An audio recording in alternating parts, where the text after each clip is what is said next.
The Nerd Next Door, a Friends to Lovers romantic comedy. Carolina Kisses, Book 1. Written by Sylvie Stewart. Narrated by Amanda Stribling and David Black.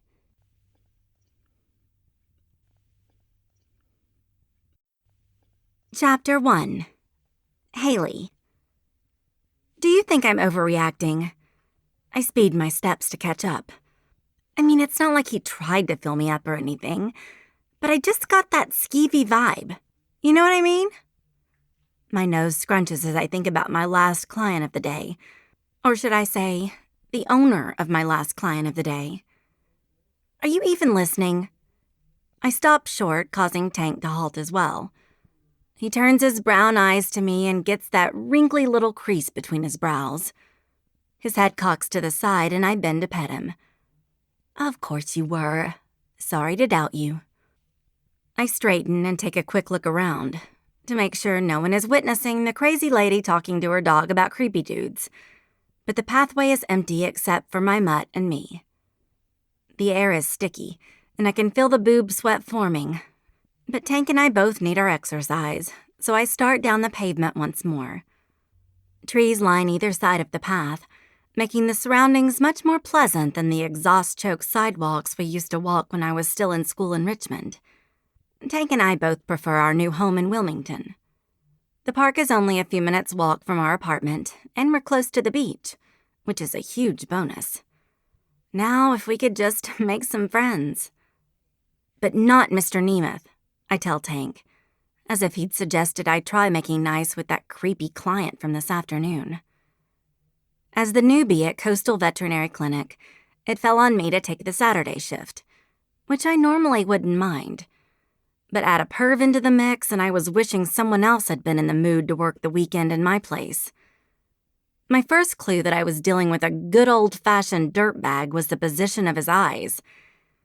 When I walked into the clinic room, cheery smile in place, I found the man sitting on the bench staring directly at my boobs while he stroked his calico. And no, that's not a euphemism. Even when I said hello and introduced myself, his eyes took a good long while to rise to my face. Ugh. And don't get me wrong, I'm all about loving on our furry friends.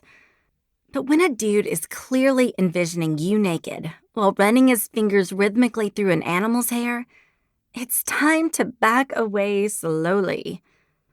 Unfortunately, my job wouldn't allow that. His cat had an upset stomach, and I was the vet assigned to pour Ariana Grande Latte. Yes, that is the cat's name. So, it sounds like your cat is having tummy troubles. I set the patient file on the high countertop and motioned for the guy to settle his feline on the fuzzy mat. He cleared his throat and stood, still stroking the cat and making me clench my teeth so I didn't say anything unprofessional. He approached and leaned much farther than strictly necessary over the counter to deposit the cat. I forced myself not to jump back or smack him on the head. Yeah. She can't seem to keep any food down. He finally released the cat, and I waited for him to straighten before scratching her on her soft little head. She was a gorgeous American short-hair calico with bright blue eyes and a crooked tail, which just made her more beautiful in my eyes. I'm a sucker for unique traits and idiosyncrasies that make each animal special. Hey there, sweetie. I hear you're not feeling well. I rolled her over and prodded gently at her abdomen. Did you notice anything she may have gotten into? I see she's declawed, so I assume she's an indoor cat. When he didn't answer right away, I looked up to see that his eyes had gone kind of lazy and were following my hands as they moved over his pet. Ew. Possibly something in the garage? The man shook his head and finally looked back up. Not that I can think of. He paused and made a show of checking out my name tag, which just happened to rest over my right boob. Haley. I wanted to roll my eyes and then take a hot bleach shower. I suppose he wasn't unattractive in an objective sense. Average height, muscular build, wide-set eyes, and blonde hair covered in a baseball cap. But he had creeper written all over him. Call it a gut feeling. And my gut was telling me to wrap this shit up. He watched me check the cat's gums and listen to her back and abdomen with my stethoscope, but I couldn't determine anything without some tests. I looped the scope around my neck again and took a step back, putting my hands in the pockets of my white coat and firmly out of his view. He licked his bottom lip, and I was DONE. Done. Well, Mr. Nemeth, we'll need to collect a stool sample. Do you think you can get your cat to defecate for us? His head snapped down to Ariana Grande Latte. Yup, that did it. Tank and I stop at the cross street that intersects the park trail. He sits on his doggy behind and mimics me by looking both ways before we cross over to the other side. He's a good boy like that. With the live oaks and flowering bushes surrounding us again, we have our nice little cocoon of shade and sweet-smelling air. But it's time to head home and figure out dinner. My mutt still hasn't taken care of business, but I'm giving up. He has a habit of waiting until the last possible moment, and I suspect it's all part of a plan to trick me into longer walks. Not that my ass couldn't use it, but I'm exhausted from the workday. Come on, dude, we're going home. I could swear I hear him grunt, but he follows my lead as I cut through a lightly worn dirt path along the side of the walkway. A branch scratches my arm and Tank kicks up a cloud of dust, making a bath for both of us a necessity. We emerge by the apartment complex, and I'm just about to scold my mutt for making a mess when I stop dead in my tracks. Pulling up to our building in a dark blue late-model Mazda is the object of my fascination? Obsession? Slightly stalkerish tendencies? Jesus, who's the creeper now? The car settles in a spot by the curb, the driver's side door opening shortly after. And out steps Ted Jones. My Ted Jones. Well, he would be if I had my way about it. I tilt my head to the side and admire him for a moment or two. Now here's a man who knows how to rock an elbow patch. Oh, yeah. I don't know what it is about Ted Jones's particular brand of nerdiness, but it is friggin' hot. I've done a little, let's call it investigating, and discovered he teaches in the liberal arts school at NCUW, so I know he's whip smart. He also wears the sexiest black frame glasses over brilliant blue eyes, has little to no affection for his razor, and exercises a habit of smoothing his hair down to fight a stubborn cowlick. It never obeys, much to my delight, making him sport a constant just-rolled-out-of-bed look. In contrast to that, he is always dressed neatly, often in a traditional tweed jacket with elbow patches, which he pairs with jeans that do amazing things for his ass. Something about the combination of tweed, leather, and denim sets off an odd Pavlovian response in my uterus. I can't explain it. To top that all off, he's a runner, and I've seen the muscles of his thighs and calves bunching as he powers through his evening runs, leaving him coated in sweat and me with plenty to think about when my head hits the pillow. It's safe to say I'm gone over Ted Jones. The only problem is, we've never actually had a single conversation. To be fair, we have spoken to one another, on several occasions, in fact. But you couldn't exactly call these interactions conversations. As I recall, my first word to him was, "Hi," to which I got zero reply. It was the afternoon I moved into my apartment, the unseasonably cool temperatures making my fingers sore from cold. I just returned a borrowed cart to maintenance and was trying to remember which walkway would take me to my building when I got my first glimpse of my future boyfriend. Positive thinking is always recommended. Although, to be honest, It was the teenage girl speaking to him who first caught my attention and caused me to do a double take. The two stood on the sidewalk while the brisk early spring temperatures caused us all to tighten our coats around us. When I first saw the girl, I could have sworn a bag of cotton candy rested on her head. The classic dual pack with sugary clouds of half pink and half blue. But no, it was just her hair, so my attention quickly shifted to take in the man beside her. He wore a dark wool coat, and I could see the puffs of his breath on the air as he laughed at something the girl showed him. It was a magazine of some sort, called The Weatherman, although I'd never heard of it. Both the girl and the man were seemingly enthralled, and neither one noticed me as my insides turned to mush. His laughter skipped toward me on the breeze and made my stomach flip. And this was before I'd ever even seen him in his tweed, denim, and leather trifecta of hotness. The two spoke animatedly, the girl gesturing with wide sweeps of her arms as her cotton candy hair swished around her ears. He flipped some pages until he found what he was looking for, and they both buried their noses, and every other sense, it seemed, into the magazine. I felt oddly left out, even though I'd never laid eyes on either of these people before in my life. After a few moments, I stole one last look and retreated down the cement walkway to what I was almost certain was my building. So it was no surprise that I all but gasped when I found myself on the elevator of my apartment building not 2 hours later with the very same man. Sans teenage girl this time. I mean, what were the chances of him living in the same building as me in such a huge complex? It was clearly a sign, as was the uptick in my heart rate as I got my first close-up view of him. I drew in a breath and uttered my very first word. Hi. Yes, I am available to teach flirting lessons, should anyone need my brilliant advice. He didn't even glance my way. Here I was in an enclosed space with this delicious guy who immediately pushed all my buttons, making me want to push the emergency button on the elevator and make out with him in a really dirty way, and he wouldn't even acknowledge me.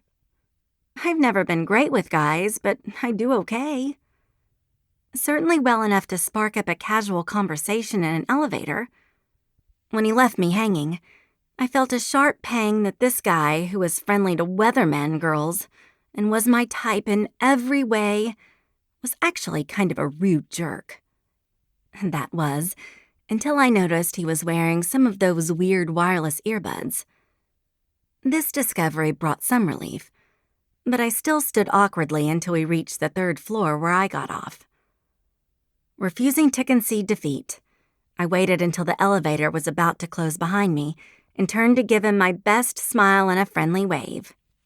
Unfortunately, I missed the small fact that he had stepped out after me, which meant when I whipped myself around, my forehead made audible contact with his very defined cheekbone, causing us both to stagger back. I'm so sorry. I put one hand to my head and one out toward him, as if my hand held a magical power that dulled the pain from blunt force trauma. He held his cheek and blinked a few times, his jaw working as if to test the level of injury. Then he pulled out an earbud and shook his head, his gaze dropping to the floor. His voice was a deep, quiet rumble when he spoke. No problem.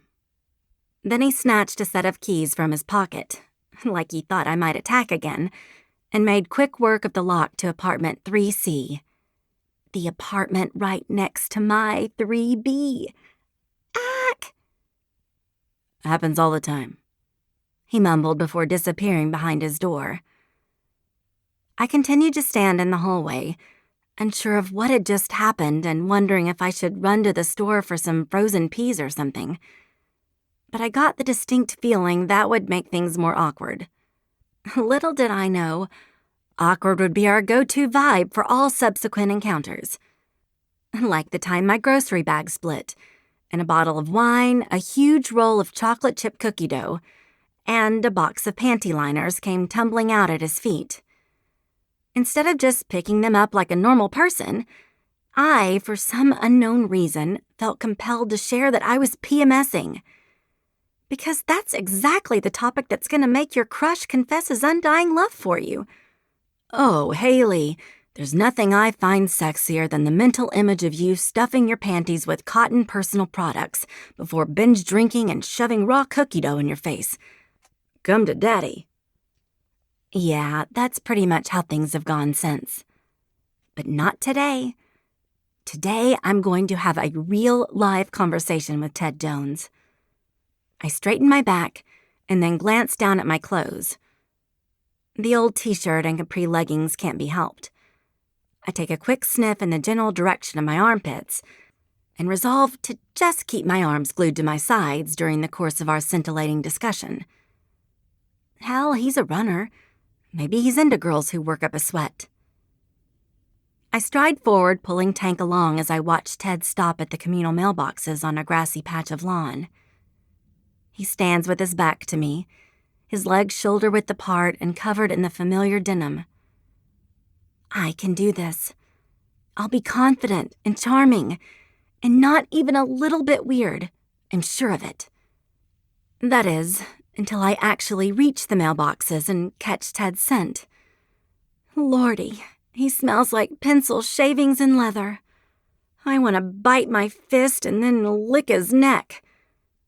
Instead, I pretend to search for my mailbox key, which I know to be sitting in a dish on my entry table at this very moment. Ted doesn't turn his head or acknowledge me in any way. He closes his mailbox and removes his key before sifting through the stack of white envelopes and coupon flyers. It's now or never. I take a deep breath and turn to him, one hand on my hip and the other gripping the plastic handle of Tank's leash.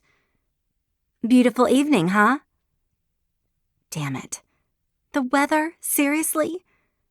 I'm a walking cliché, but it's too late, so I widen my smile. Ted turns to me and, upon taking in my overly enthusiastic smile, takes a step back. Right into the pile of shit my dog just dropped behind him.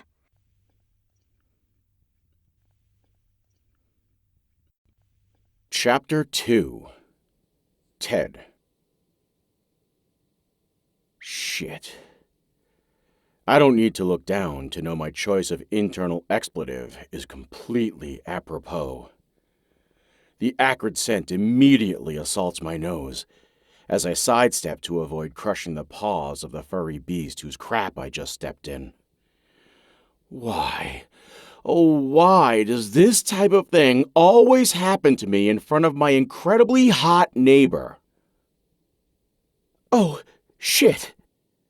Miss 3B echoes my thoughts precisely, and then claps a hand over her mouth as if she thinks I might be offended. Tank! She pulls at the dog's leash until he is safely out of the way of my stumbling feet. When I turned and saw who was standing next to me at the mailboxes, I was nothing short of stunned. Her smile was so bright, so utterly gorgeous, that I involuntarily stepped back, as if I might be burned by it, but in the very best of ways. Burning isn't uncommon when she's near, whether it be my cheeks with embarrassment or my dick with good old-fashioned appreciation. But leave it to me to fuck it up further by stepping in dog shit. Please, she motions frantically to my feet with her free hand. Let me clean it up. Then she turns to the dog and drops her voice. You just had to wait till the very last moment, didn't you?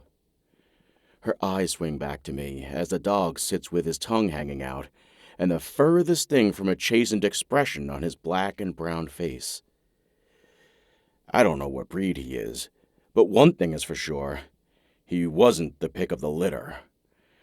He's missing one leg, and the three he does have are little furry stubs holding up a more standardly proportioned body and head.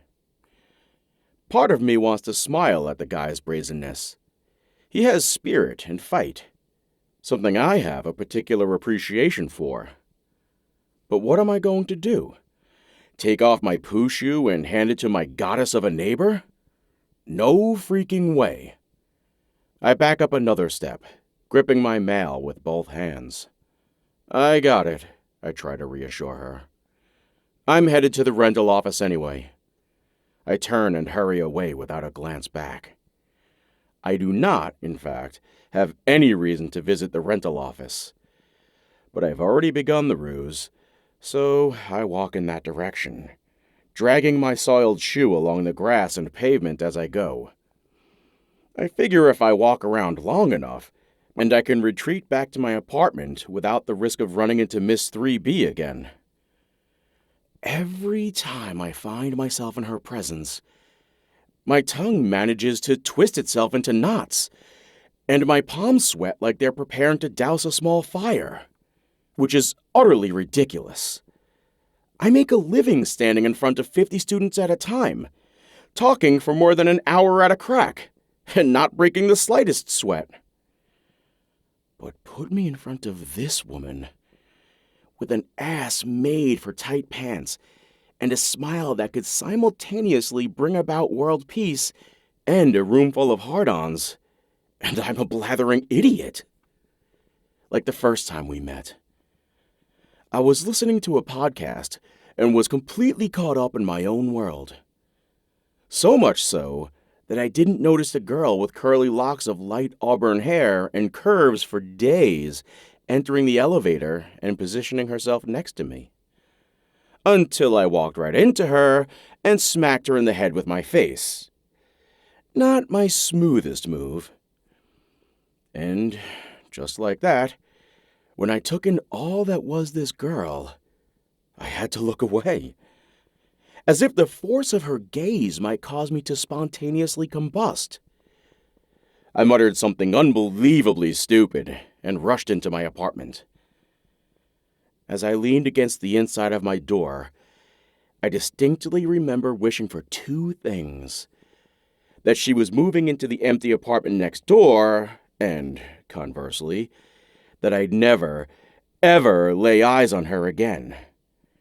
I got the first wish, and her proximity has been torturing me ever since.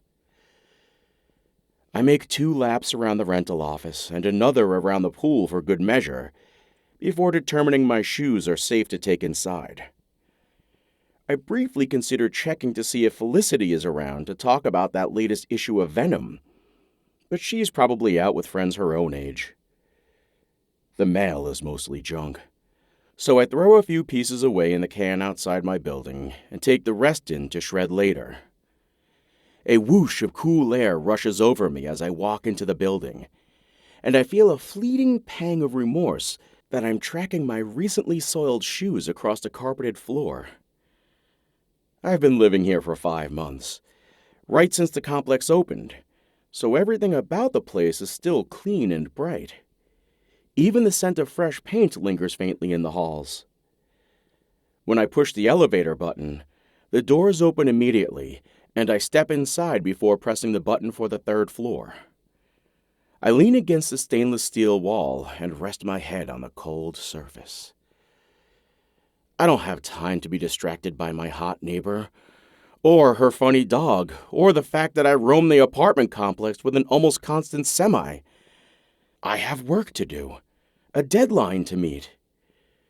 The doors slide toward one another, and I sigh. Then, at the last possible moment, a black snout wedges its way between the doors, causing them to retreat to the sides. Miss 3B's dog saunters into the elevator, followed immediately by the woman herself. She's wearing the same pink t-shirt and snug black leggings as earlier, and I force down the groan that threatens. She pauses, clearly surprised at my presence, and I straighten. How in the world? Oh, hi again. She comes forward, shooting me a small wave, and then proceeds to explain herself as if sensing my confusion. Damn dog insisted he needed to go out again. The doors close, and we stand side by side, facing them. The car gives a small lurch, and a mechanical whir is the only sound in the space, apart from a panting dog. So, sorry again about your shoe. did you? Yup. I nod, and then, like an absolute jackass, lift my shoe to show her the bottom. Ah, great. I catch her rocking on her heels in our warped reflection in the elevator's metal doors. Just talk to her, Ted. Open your damn mouth and say something. Anything. Aquaman was missing a hand, I blurt out, and then feel the overwhelming urge to punch myself in the face. The only thing I could have said that could possibly be at all lamer would involve a retelling of my triumphant StarCraft tournament victory in the 7th grade. But no, the worst is yet to come. In an attempt to redeem myself, I stupidly reason an explanation might help. Of course, his was gnawed off by a school of piranha. I gesture down to Tank as if highlighting the difference, assuming his missing leg was caused by something other than killer fish. Complete silence. Thank God we reach our floor at that precise moment. I can't bear to even glance at her face, and I do what I do best around this woman. I throw common courtesy out the window and flee from the elevator without letting her go first. Night, I manage to throw over my shoulder before I slink into my apartment, where I can die of humiliation in private. I drop the remaining mail on the small table inside the door and run my hands over my face. It's a damn good thing I have something else requiring my full focus. I have a book to write. My hope being that I'm a better author than conversationalist. I need to get my act together, and if that means shifting my schedule so I don't run into my delectable neighbor, then that's what I'll do. Except for one small problem. Our bedrooms share a wall. One that's not exactly made of the latest in soundproofing technology. Not that I've heard much that would be of interest to the average neighbor, but even the most mundane sound has me picturing Miss 3B doing all sorts of fascinating things. For instance, in my mind, she always brushes her teeth stark raving naked. You know, like any normal person. She also wears soft, silky lingerie to bed and reads comic books to her dog before she turns off the lights. I've already pegged her as a Miss Marvel kind of girl. I'm quite aware that my mind isn't right, which is exactly why I need to purge all thoughts of her and focus on my deadline. When I first told the head of the classical studies department that my manuscript was about comic books and graphic novels, I was prepared for a bit of exasperation. The relationship between modern superheroes and archaic gods and heroes has been explored by many, as my department chair well knows. So I came ready with a thorough explanation of my thesis and how I would argue the unconscious resurgence of traditionalism as brought about by comic books and the relationship to Greek mythology and its oral history. I, personally, find it enthralling, and know down to my bones that I'm approaching the topic from an unexplored perspective. Convincing Charles Compton, however, isn't as simple as expected. Not that Charles, or anyone else for that matter, outside of my publisher, has any right to dissuade me from my topic. But keeping my job as Associate Professor of Classical Studies at NCUW is another story. As it has always been in the world of academia, the rule is publish or perish. Academics kill for tenure-track positions, and I'm pretty sure there are about 100 other scholars out there ready to slit my throat for the opportunity. I can't afford to screw this up. So I have no other choice than to completely nail this book and blow the entire department away. As with most things, however, it's easier said than done. I'm currently suffering from the world's worst case of authorly blue balls, also known as plain old writer's block.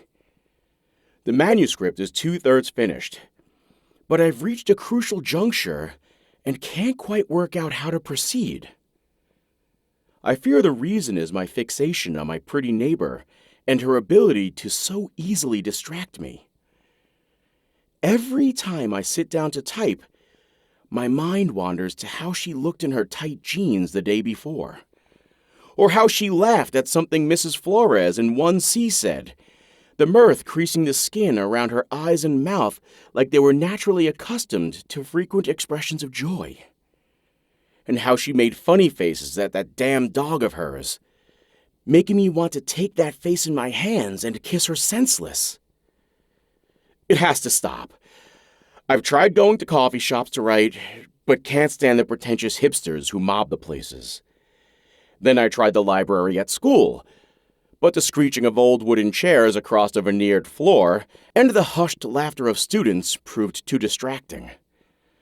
I even found a bench in the park, but couldn't type as one hand was always busy waving bugs away, and the sun continually reflected off my laptop screen. Which leaves my apartment, and that damn bedroom wall. The one that most likely hides Miss 3B cooking dinner at this very moment. Dressed in only an apron and nothing else. And now I have a hard-on. It's 2 hours later, and I've managed to get a handle on myself. And not in the literal sense. I've even written a new section that will come later in the book. But I feel better for having gotten something down on my computer. I removed my glasses and pinched the bridge of my nose, knowing that I won't get anything else written tonight. And that's when I hear it. At first, I think it's someone's cat out in the hallway. But then I realize it's coming from the direction of my bedroom. If this were a dream, I'd walk into my room and Miss 3B would be spread out naked on my bed. It's not a dream, however, so I encountered my rumpled blue sheets and matching pillows strewn about. The mewling sounds again, and I realize it's coming through the wall. The wall. I freeze in my tracks, as if she could somehow see me, and I'm determined not to get caught. Because now that I know where the sound is coming from, its nature is unmistakable. And I am 100% certain my hot neighbor is busy pleasuring herself 6 feet from where I stand. Holy shit.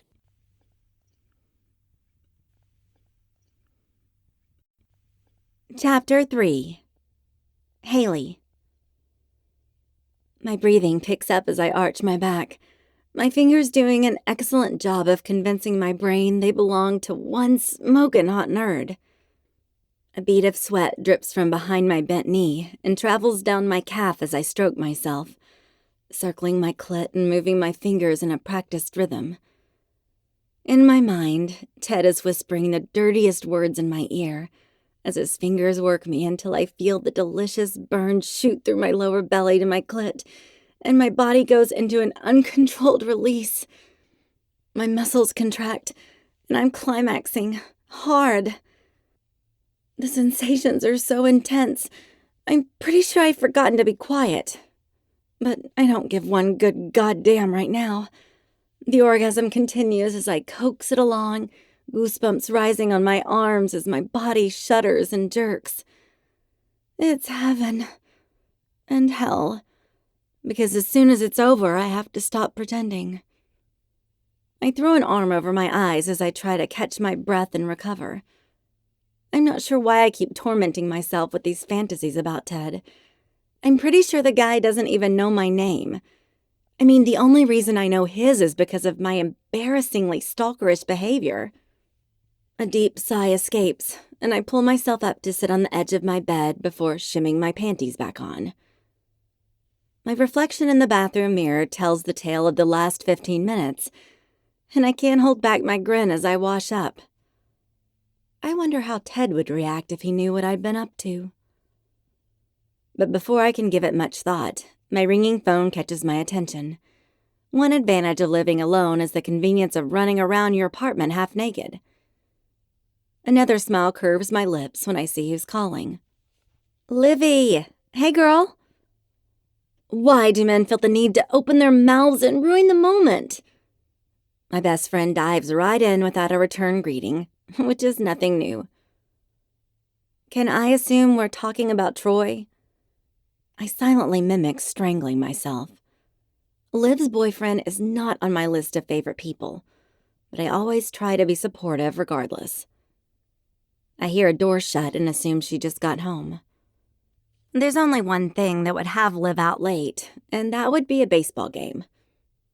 Troy plays for Greensboro's minor league team, and so does Liv's cousin, so she's a complete baseball nut. We were having a perfectly good post-game makeout session, and he starts talking about himself in third person again. I stifle a laugh and open the fridge. I'm in need of a post-orgasm drink, and I spot a bottle of wine. That will do the trick. Liv drops her voice a few octaves. Does Livy have what Troy needs? She makes a gagging sound. If he weren't so damn hot, I'd have to seriously reconsider my life choices. Please tell me he doesn't talk about his penis that way. I lower my own voice in my best Troy impression. Troy Jr. loves Liv's little pussycat. She laughs, and it makes me miss the hell out of her. We went to veterinary school together, and then both moved to Greensboro afterward, where we shared a rental house for a while.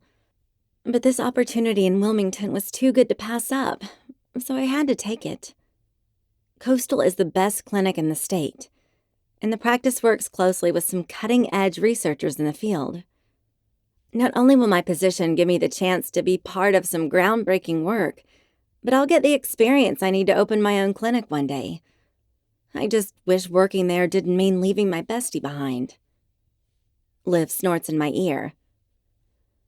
I guess I should count myself lucky on that score. I honestly don't think I could handle it. I pour my glass of wine and we chat some more. Like me, Liv is in need of more friends in her town, and she tells me she may have made a new one in some guy she met at tonight's game. I'm sure Troy will just love that. But I encourage her to go with her gut, because you can never have too many good friends. She also quizzes me about my progress with Ted, but my report is dismal as usual. Liv sympathizes and assures me she'll do her best to help when she comes to visit. I can't wait to see you next weekend. I miss you like crazy, girl. I sigh. I know, me too. But yay! You're coming to see me and we're gonna have a blast. Yes, and we're going to the beach. I don't care if the water is cold. My bikini is coming out of storage. This makes me laugh. It's April, and the ocean is still freezing cold. But Liv is impulsive and determined. A deadly combination. Yes, ma'am. And my very modest one piece is coming out as well. Liv can rock a bikini like nobody's business with her petite, slim figure.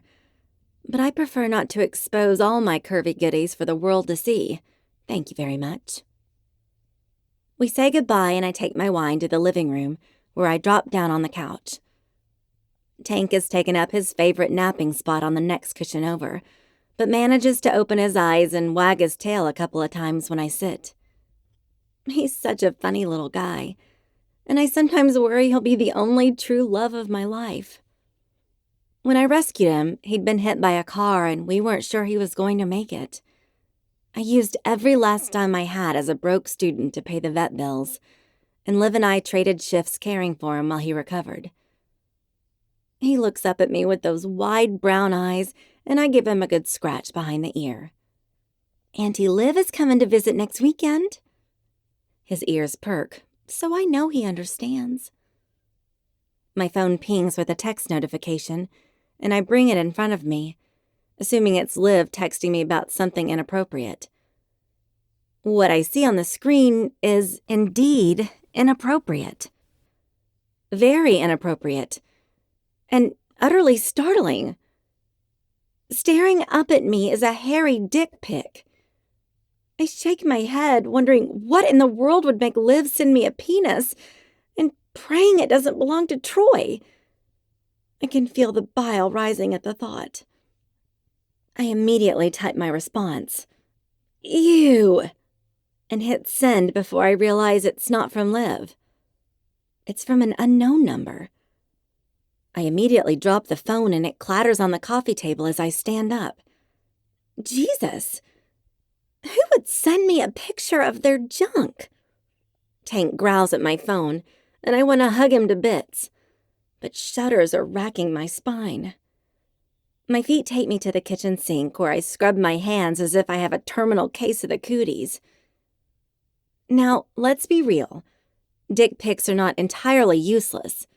They have their place.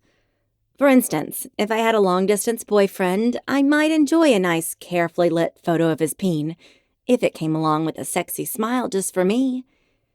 And there are certain men in this world to whom I would give carte blanche to send me naked pictures all day long.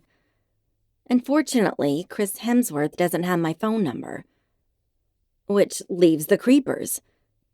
There's got to be one guy out there who is responsible for telling all these men that the best way to get a woman to sleep with you is by sending her a snapshot of your nasty dick. I want to kill that man in the name of womankind. And why is it that the dudes whose go-to is the dick pic are the same guys who've never heard of personal grooming? And if the average penis is, say, 5 inches, what would make these guys think that a girl would be so impressed with their 4-incher that she'd jump at the chance to ride that pony? Thank God you sent me a picture of your boner, strange dude. I've been waiting my whole life for a tiny penis to complete me. Ugh. I contemplate calling Liv, but she'll just worry and probably make me forward the picture to her. Instead, I double-check the lock on my door and make sure the safety bar on my balcony door is secured. Then I chug my wine and go to sleep, leaving my cursed phone on the coffee table and hoping the text will delete itself overnight. By the time Monday rolls around, I've decided the sender of the offending photo dialed the wrong number, and his very tolerant girlfriend has given him a piece of her mind. I have the urge to send her a condolence card, but alas, I have no address. Nicole, one of the vet techs, intercepts me on my way to the break room. Her blonde bob swings along her jawline as she brings her wide eyes to meet mine. "Dr. Anderson is coming in later today," she whispers. I gasp. "Really?" We hurry forward, and I shove my lean cuisine in the freezer on top of the other 2 I couldn't bring myself to eat last week. "What time? Do you know?"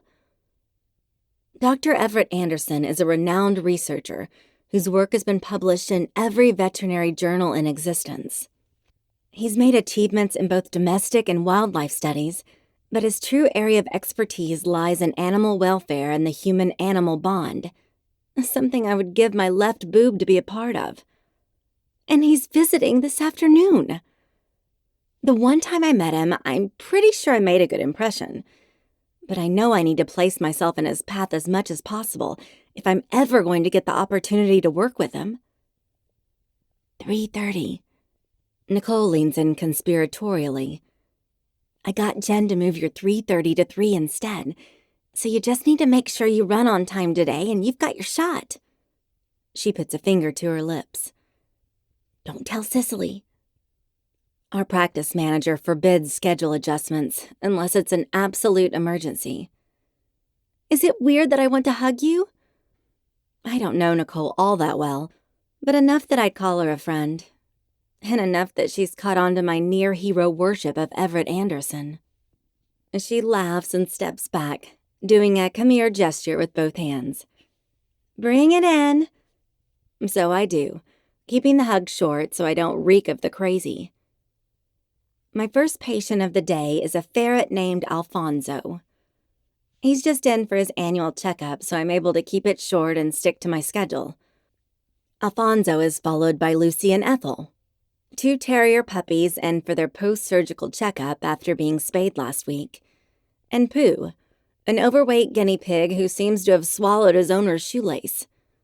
That appointment runs over, and I'm in the weeds by lunchtime. Luckily, I'm not missing much when I skip lunch and leave my frozen meal to wait another day, while I tend to more patients and do my damn best to be delightful, while silently begging the pet owners to move things along. A few hours later, Jen pokes her head in the lab where I'm looking over some x-rays. Your 3 o'clock is in room 4. All I can say is, lucky you. She winks and her lips curve in a wicked grin before she retreats to reception. My mind immediately conjures images of Ted waiting in the exam room, his scruffy jaw and glasses ready to greet me. But then I get my head out of my ass and remember that he doesn't have any pets, at least any that I know of. But, of course, I maintain a death grip on the shred of possibility that he's been hiding a cat or rabbit or even a damn tarantula in his apartment and is in dire need of the newest vet at Coastal Veterinary Clinic this very moment. The thought brings a slightly maniacal grin to my face as I open the exam room door and come face to face with none other than Ariana Grande Latte and her owner, who was wearing a grin even scarier than the one now dropping from my face with a thud.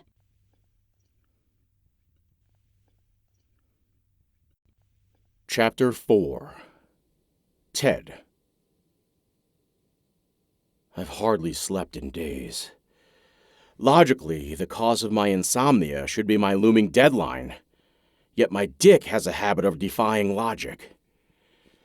Every time I close my eyes, all I can see is Miss 3B spread out on her bed with her hand between her legs and her head thrown back in wanton pleasure.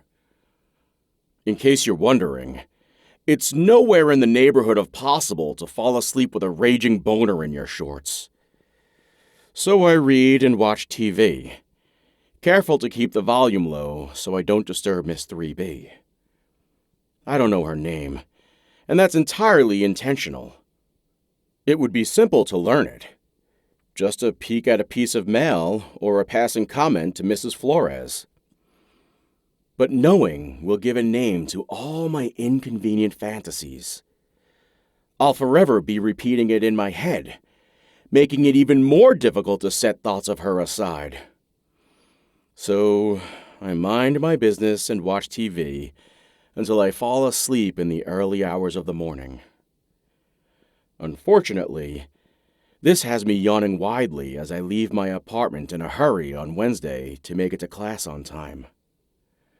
Turns out it's hard to see when your eyes are closed, which means I trip over something in the hall, dropping my laptop bag and coffee mug on the way down.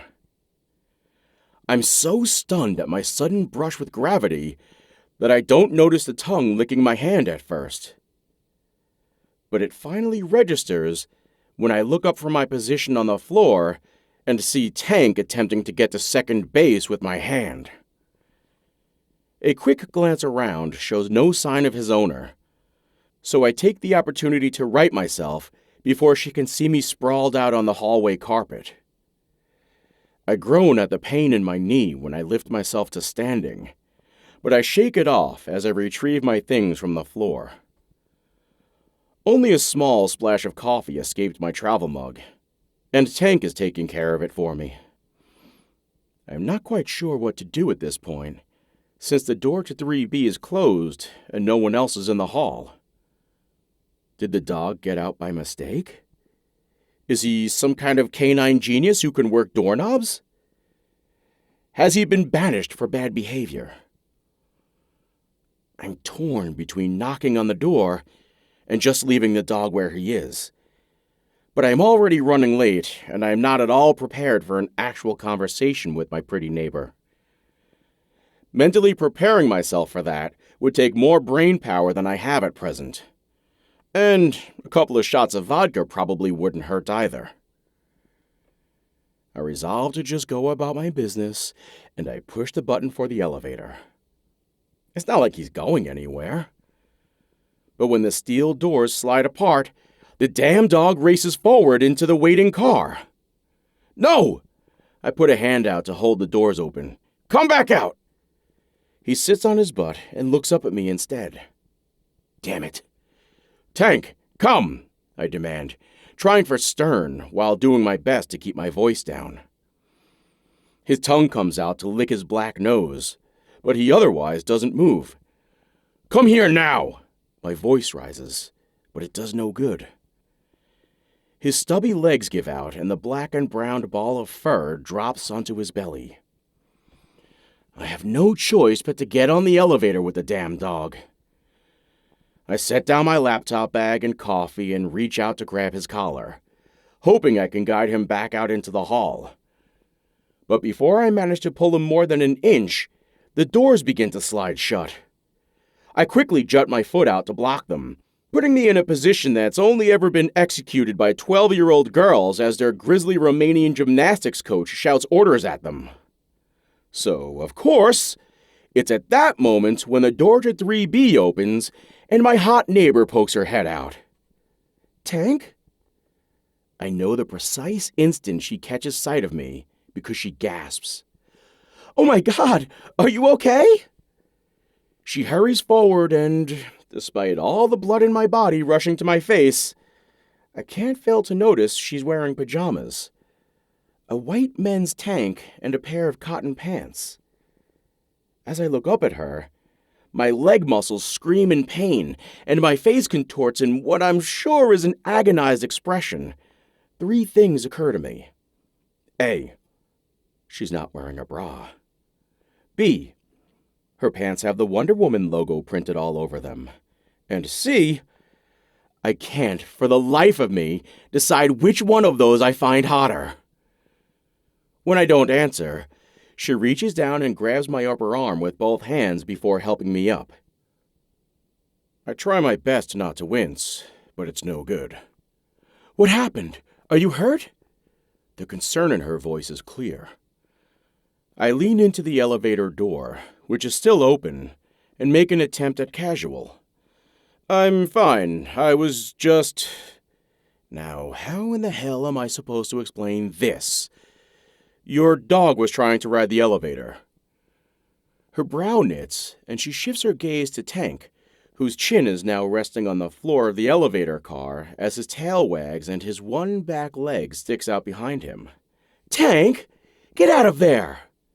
He immediately obeys, jumping to his feet and trotting out without a care in the world. She turns back to me. He must have slipped out when I ran down to my car earlier. I thought I was going crazy because I swear he just disappeared into thin air. She shakes her head and leans down to pet Tank, giving me a clearer view of the breasts I've been trying not to stare at. I feel like a complete perv, so I force my gaze away. It's not easy. Well, looks like you have things under control. I gesture to the elevator car. I gotta get going. Her head snaps up again. Are you sure you're okay?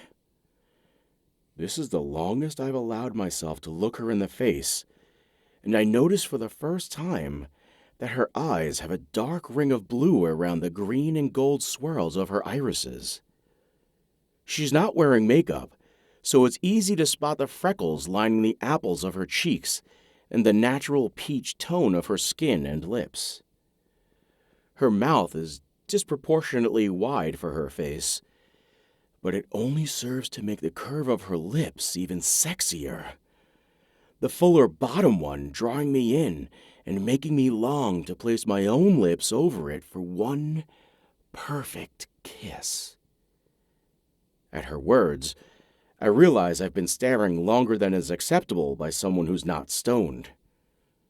Did you bang your head? I give my head a quick shake. Sorry, no. I grip the back of my neck as if I need help keeping it still.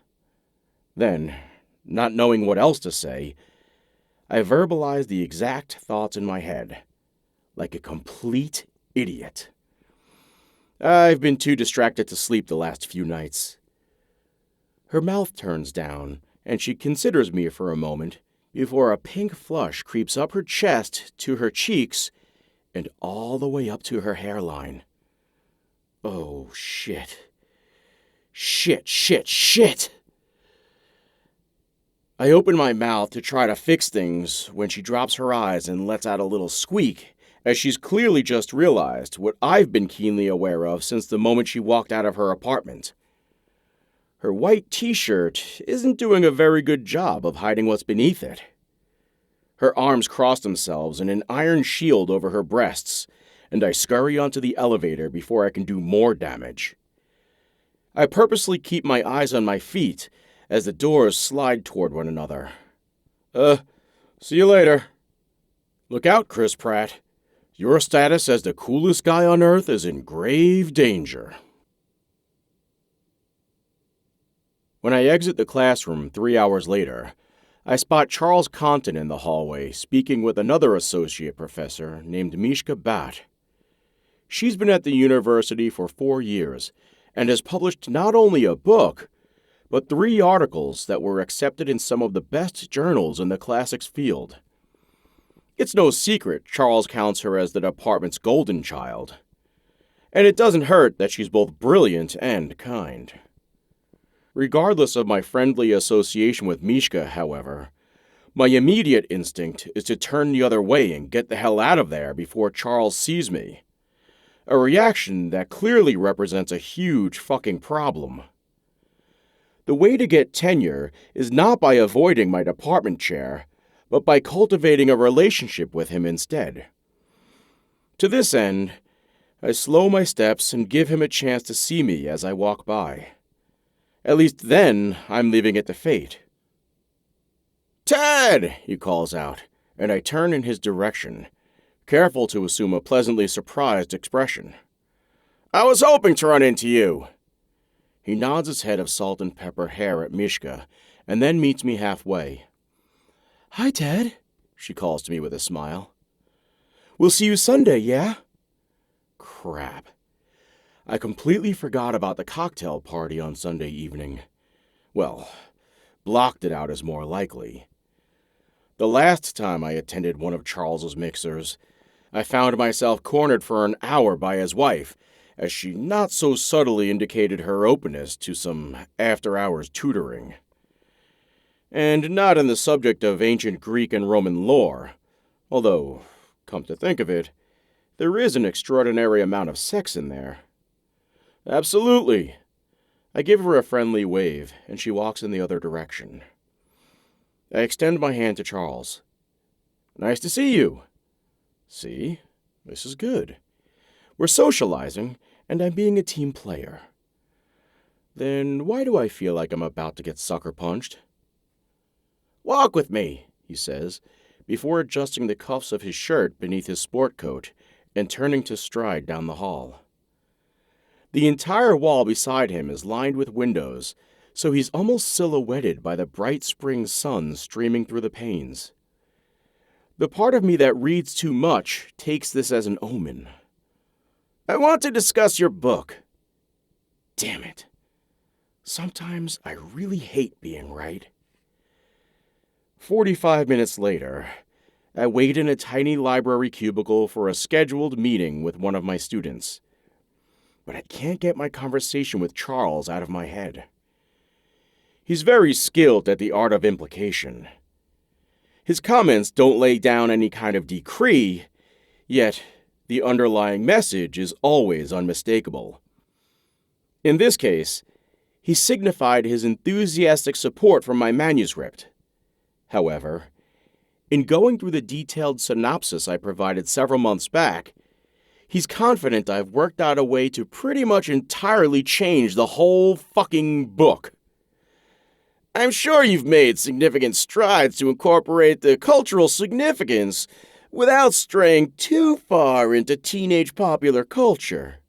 After all, you are an associate classics professor, not a children's party entertainer."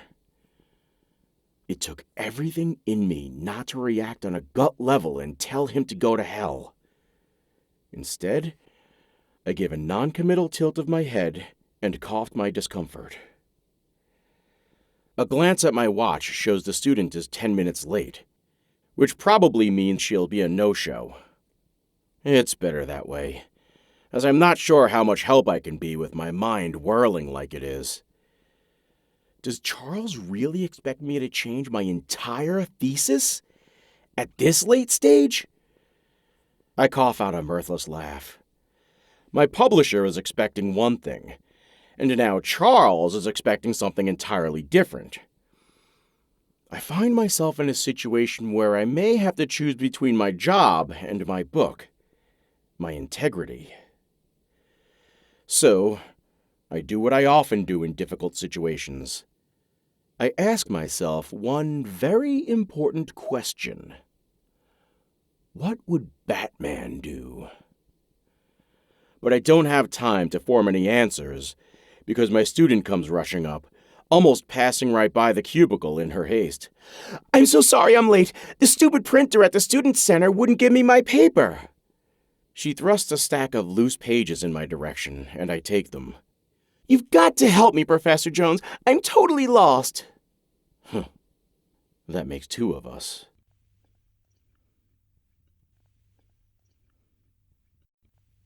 Chapter 5. Haley. Wait, so you mean he's only that way with you? Liv leans forward and rests her chin on her fist.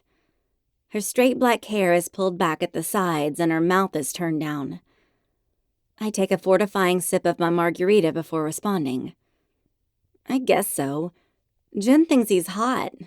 And I don't know if Nicole has met him, but I'm sure she'd tell me if she got a weird vibe. Yuck.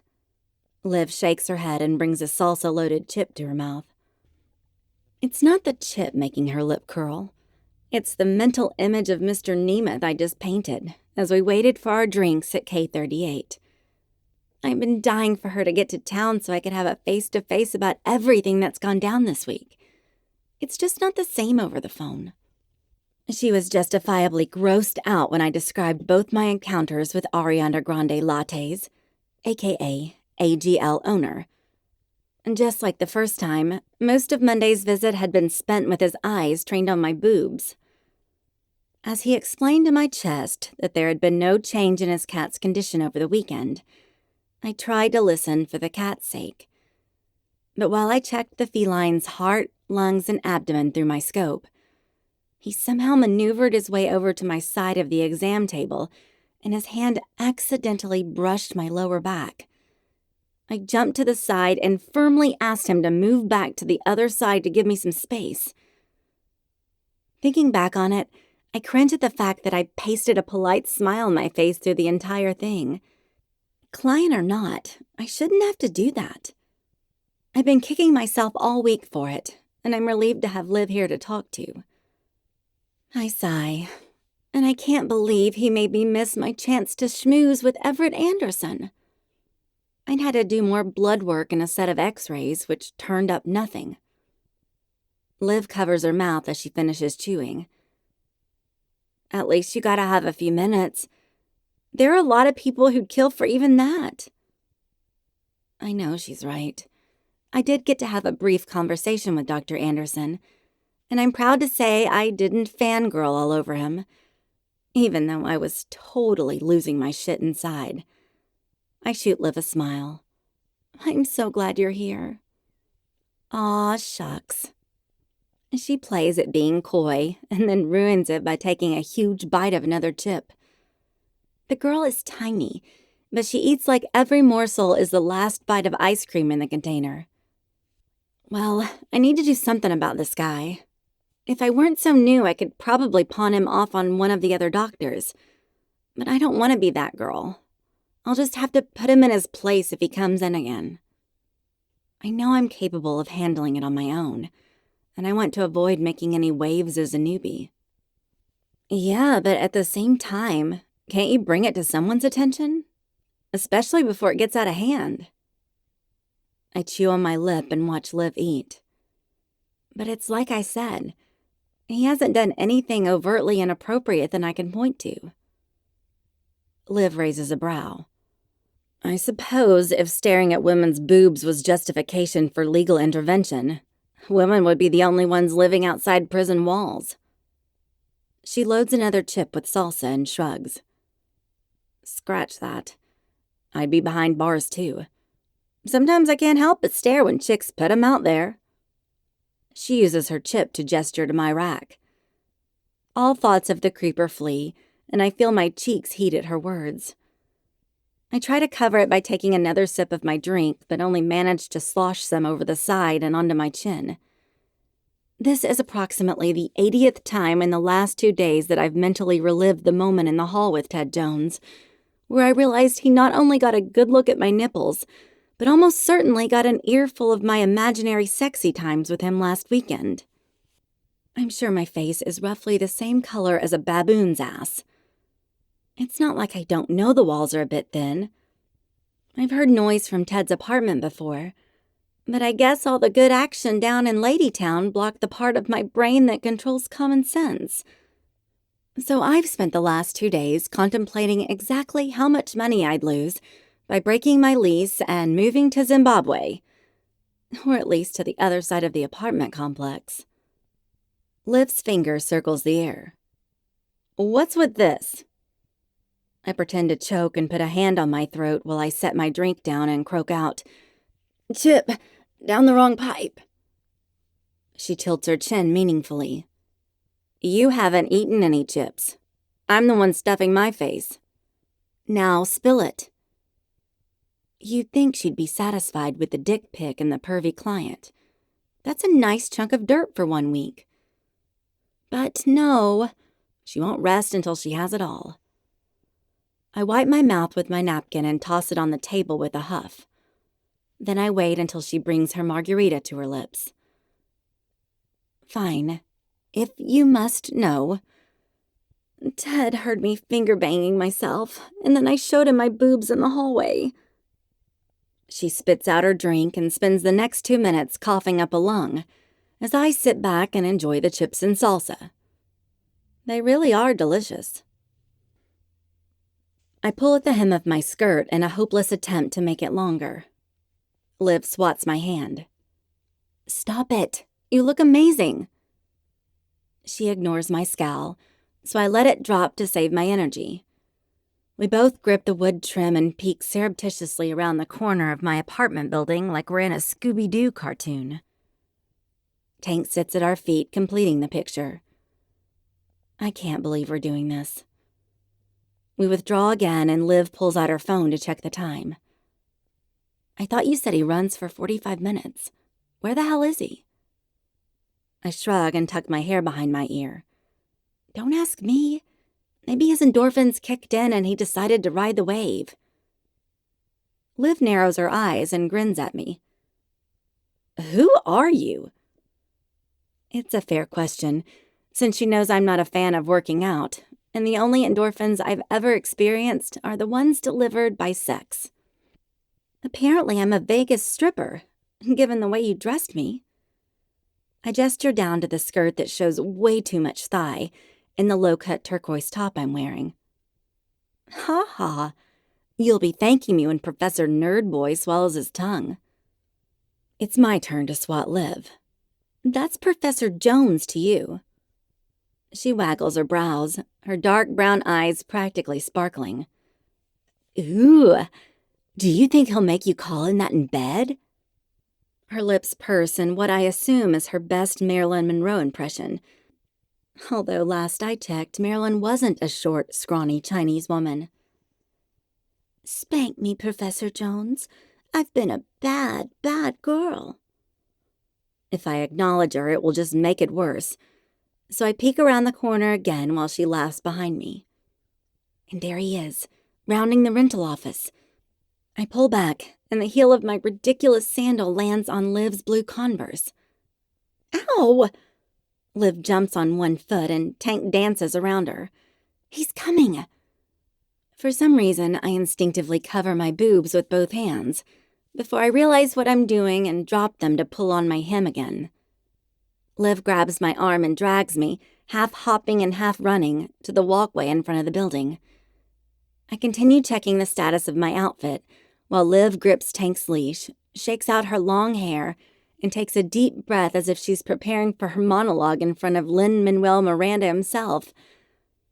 At least she's wearing a somewhat dressy top with her jeans and sneakers, so I don't look completely out of place in this getup. I have my back to the lookout spot we came from, so I don't see Ted when he rounds the building. But Liv's fake-ass laugh tells me he's nearing. My mouth tightens and I glare at her, but she just keeps laughing. God, you're so funny! Liv shifts back on a foot, so we're completely blocking the concrete walkway. When I see movement in my peripheral vision, there's nothing else I can do, so I force out a small laugh, hoping I don't sound as ridiculous as Liv. Then I launch into a loose version of our rehearsed conversation. You're not going to think I'm funny if we can't get back into my apartment. Liv waves me off. I'm sure Amy will bring the spare key, eventually. By this point, I can see that Ted has stopped at the mailboxes a few yards from us and is breathing hard while he stretches his quads. I want to stare at the top muscles, but I will my gaze to remain on Liv for another few moments. I force out a sigh. She said she might be a while. Liv gives a tiny tilt of her head toward Ted, and I take that as my cue. I run a hand through my hair and turn my head in the process, pretending to just now spot my neighbor Hottie. My breath catches as I get a full view of his sweat-soaked t-shirt covering a heaving chest before he bends to reach his toes and our gazes collide. His brow is furrowed and slick with sweat, a few locks of dark hair sticking to the skin. I'm just regaining my composure when his eyes drop to the ground and he sends me a lackluster wave as he continues stretching. I glance at Liv with a frown. Her mouth slides to the side and she perches a hand on her hip. This is exactly what I warned her about. Ted just doesn't seem at all interested. I never should have let her cook up this little scheme. We should have stayed at the beach instead. Although keeping Liv out of the freezing water was about as easy as keeping Tank out. But Liv isn't done yet. One corner of her mouth tips up, and she takes off in Ted's direction before I can stop her. Excuse me, do you live here? Ted's head snaps up and he straightens. Yeah. He gestures in my direction. We're neighbors. I do my best to smile. Hi. Nice run? Oh, thank God. Liv moves back to me and loops her arm in mine. We're locked out. From behind his glasses, Ted raises his brows at me, and I want to run my thumbs over them. Then I want to drag him upstairs and get in the shower with him. Instead, I go with the complete lie we've planned. We're waiting for my spare key. I don't want to pay maintenance $30 just to unlock my door. One corner of his lips quirks, and he looks to his shoes again. I don't blame you. It's a complete racket. Nobody says anything for another few moments. Only the sounds of Ted's slowing breaths and Tank's nails scratching the concrete break the silence. I look pleadingly at Liv. I can't handle the awkwardness. The thing is... Liv pauses, for dramatic effect, I'm sure, and then stage whispers, I kinda need to use the restroom. She's officially launched into Plan Z, and I'm not sure if I want to kiss her or kill her. Ted looks up again and adjusts his glasses by his temple. Oh, you guys can come to my apartment if you want. I can't guarantee it's the tidiest place, but it does have a bathroom. I want to drop my jaw in shock. Those are the longest sentences he's ever spoken to me. But I guess he was really talking to Liv. Ugh. That would be great. Thanks so much. She smiles, her arm still joined with mine, and turns us toward the building. Ted strides by before holding the door open for us. He's such a gentleman. I make sure I send him a huge smile when we pass, but I don't think he catches it because he's looking back toward the mailboxes again. Why, oh why am I doing this to myself? I squeeze Liv's arm and she squeezes mine right back as I punch the elevator button. There's no turning back now.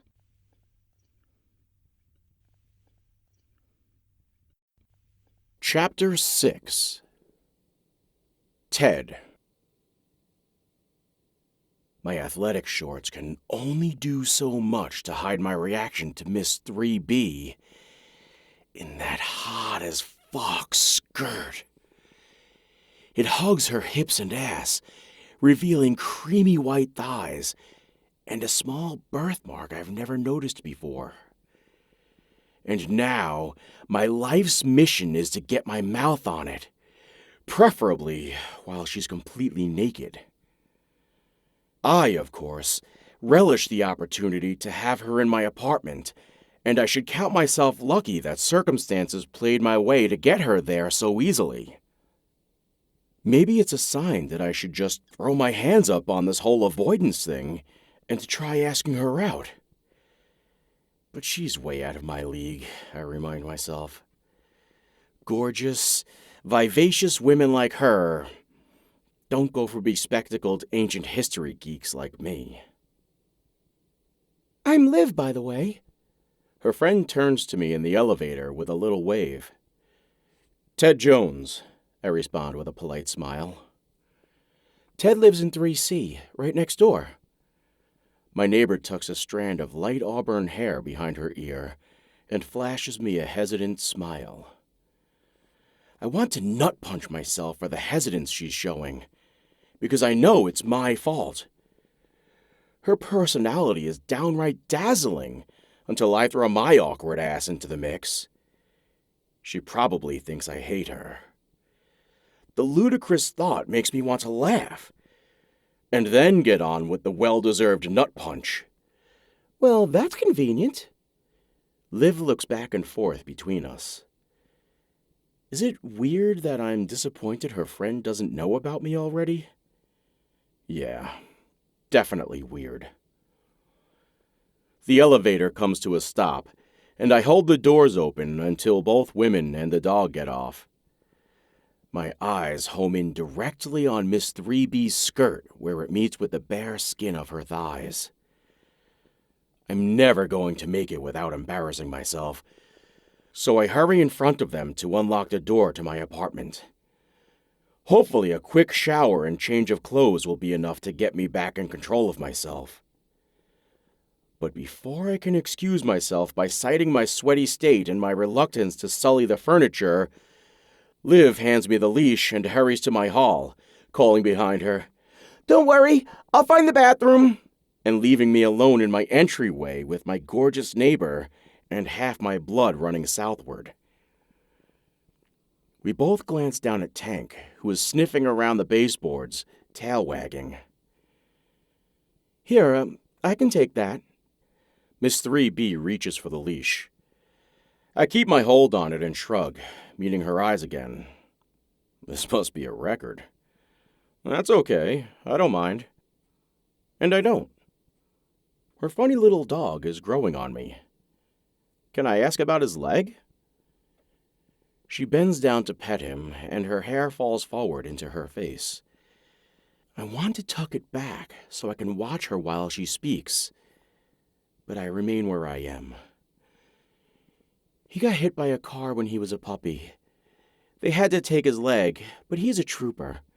I honestly don't think he even notices.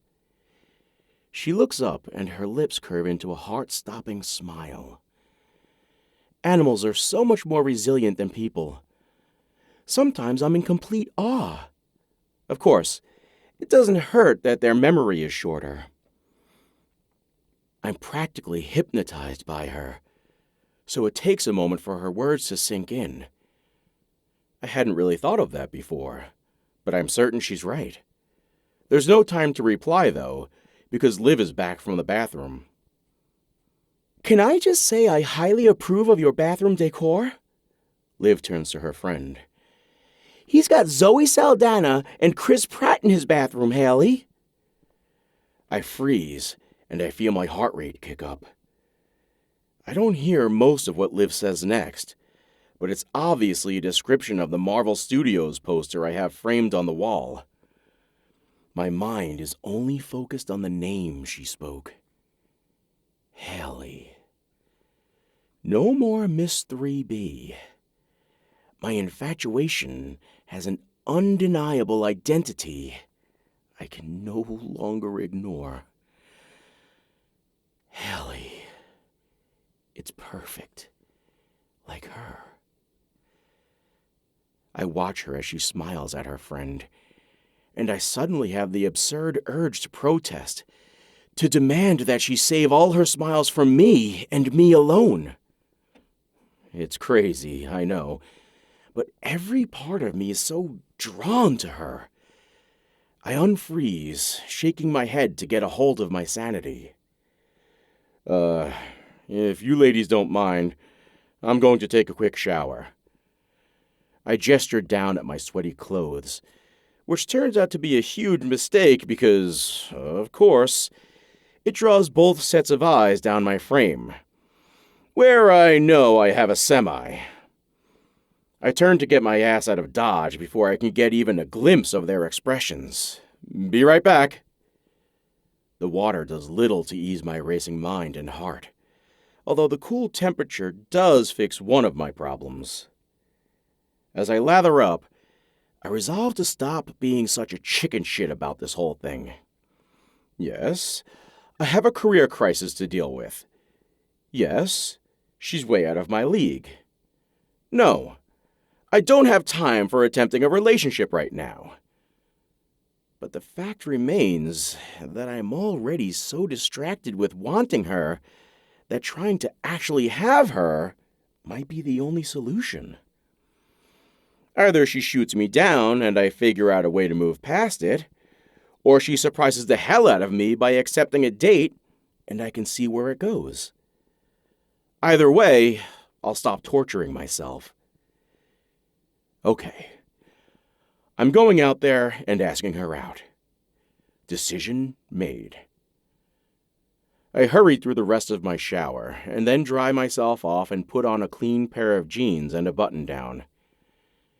After a deep breath and a small pep talk, I walk down the hall in the direction of female voices. But the words stop me in my tracks. I honestly don't know how I'm making it without you. It's Haley's voice. I know. These stupid careers are determined to split us up, aren't they? Liv responds. I can hear Haley sigh. Well, if it makes you feel any better, I can text you pictures of my boobs. Liv laughs. You know from last night I find them mesmerizing. Haley's returning laugh would normally have me in another inconvenient state. But I'm too stunned to react, especially when it's clear from the muffled, I miss you, that the two women are now embracing. I'm such an idiot. How could I have been so oblivious? Although, I suppose in all fairness, most of what I know about Haley is shit I made up in my head. But still, I feel like an absolute moron that I didn't realize she has a girlfriend. She's just a friendly neighbor who happens not to be into dick. It's painfully ironic that my girl problems have now been completely solved by the addition of another girl. I can refocus on my work issues, yet I feel like I've just been run over by a train. I rub my face with both hands, trying desperately to sort my feelings and school my expression before entering the living room again. I can do this. One deep breath later, I walk into the room. Haley is looking at one of my framed Stan Lee sketches, and Liv is scratching Tank's belly as he sprawled out on my hardwood floor. Sorry about that, but I'm much better company when I don't stink. Haley turns to me with a smile, and I ignore the gnawing in the pit of my stomach. Hey, isn't this Stan Lee's signature? She points to the Avengers sketch behind the glass. I move up next to her, intrigued that she might have an interest in comics. You read comics? She throws a rueful grin my way. No, sorry, just a fan of the movies. I shrug. Better than nothing, I suppose. This makes her laugh, and I realize that I'm in the middle of my first real conversation with my hot neighbor. Turns out all it took was her being completely unavailable and me possessing the wrong equipment. We all hang out in my apartment for the next half hour until Liv gets a text that their friend is downstairs with the key. She runs down to get it, leaving me alone with Haley again. But this time, I'm not the same nervous wreck I usually am. Not to say that I'm at all smooth or her beauty doesn't still stun me. However, I've managed to piece together normal small talk and even made her laugh a couple times. I've also learned her last name is Parker. Yes, as in Peter Parker, aka Spider-Man. And she works as a veterinarian at a large clinic here in Wilmington.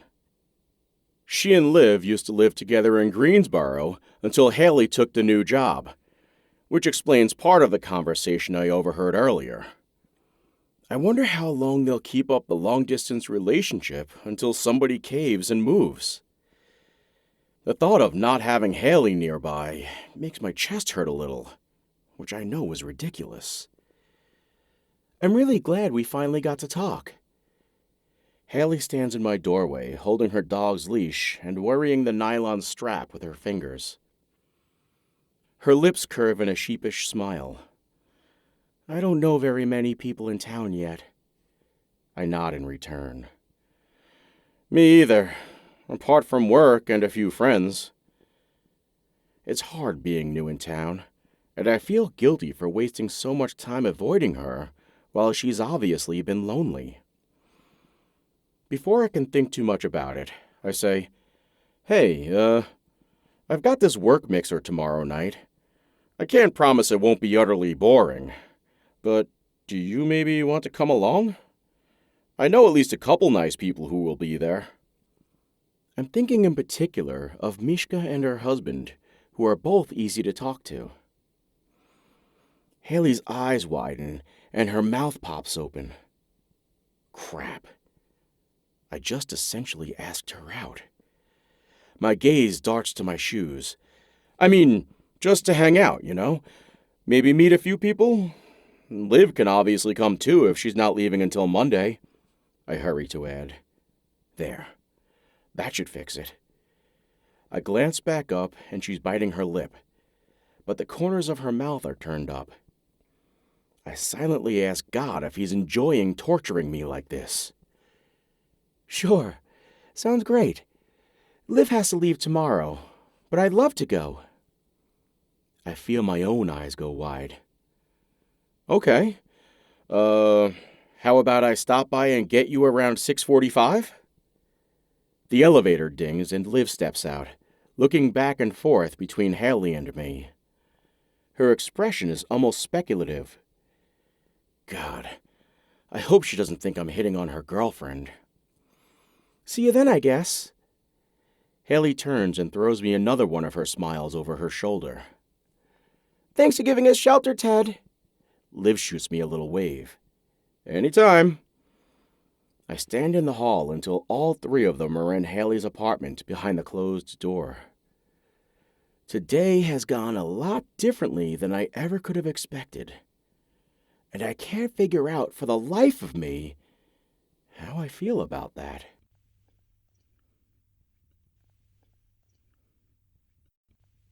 Chapter 7. Haley. Professor Charles Compton's house is stately, immaculate, well-appointed, and just this side of pretentious. Not unlike the man himself.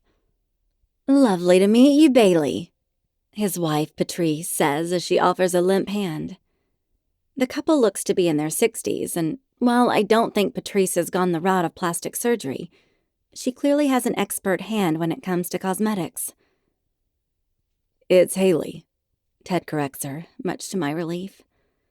I find the woman a bit terrifying, to be honest. She's painfully thin and her features are pointed, giving her a bit of a praying mantis vibe.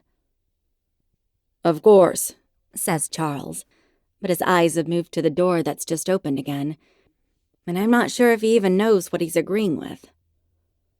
Ted smiles politely and gestures to the corner of the room.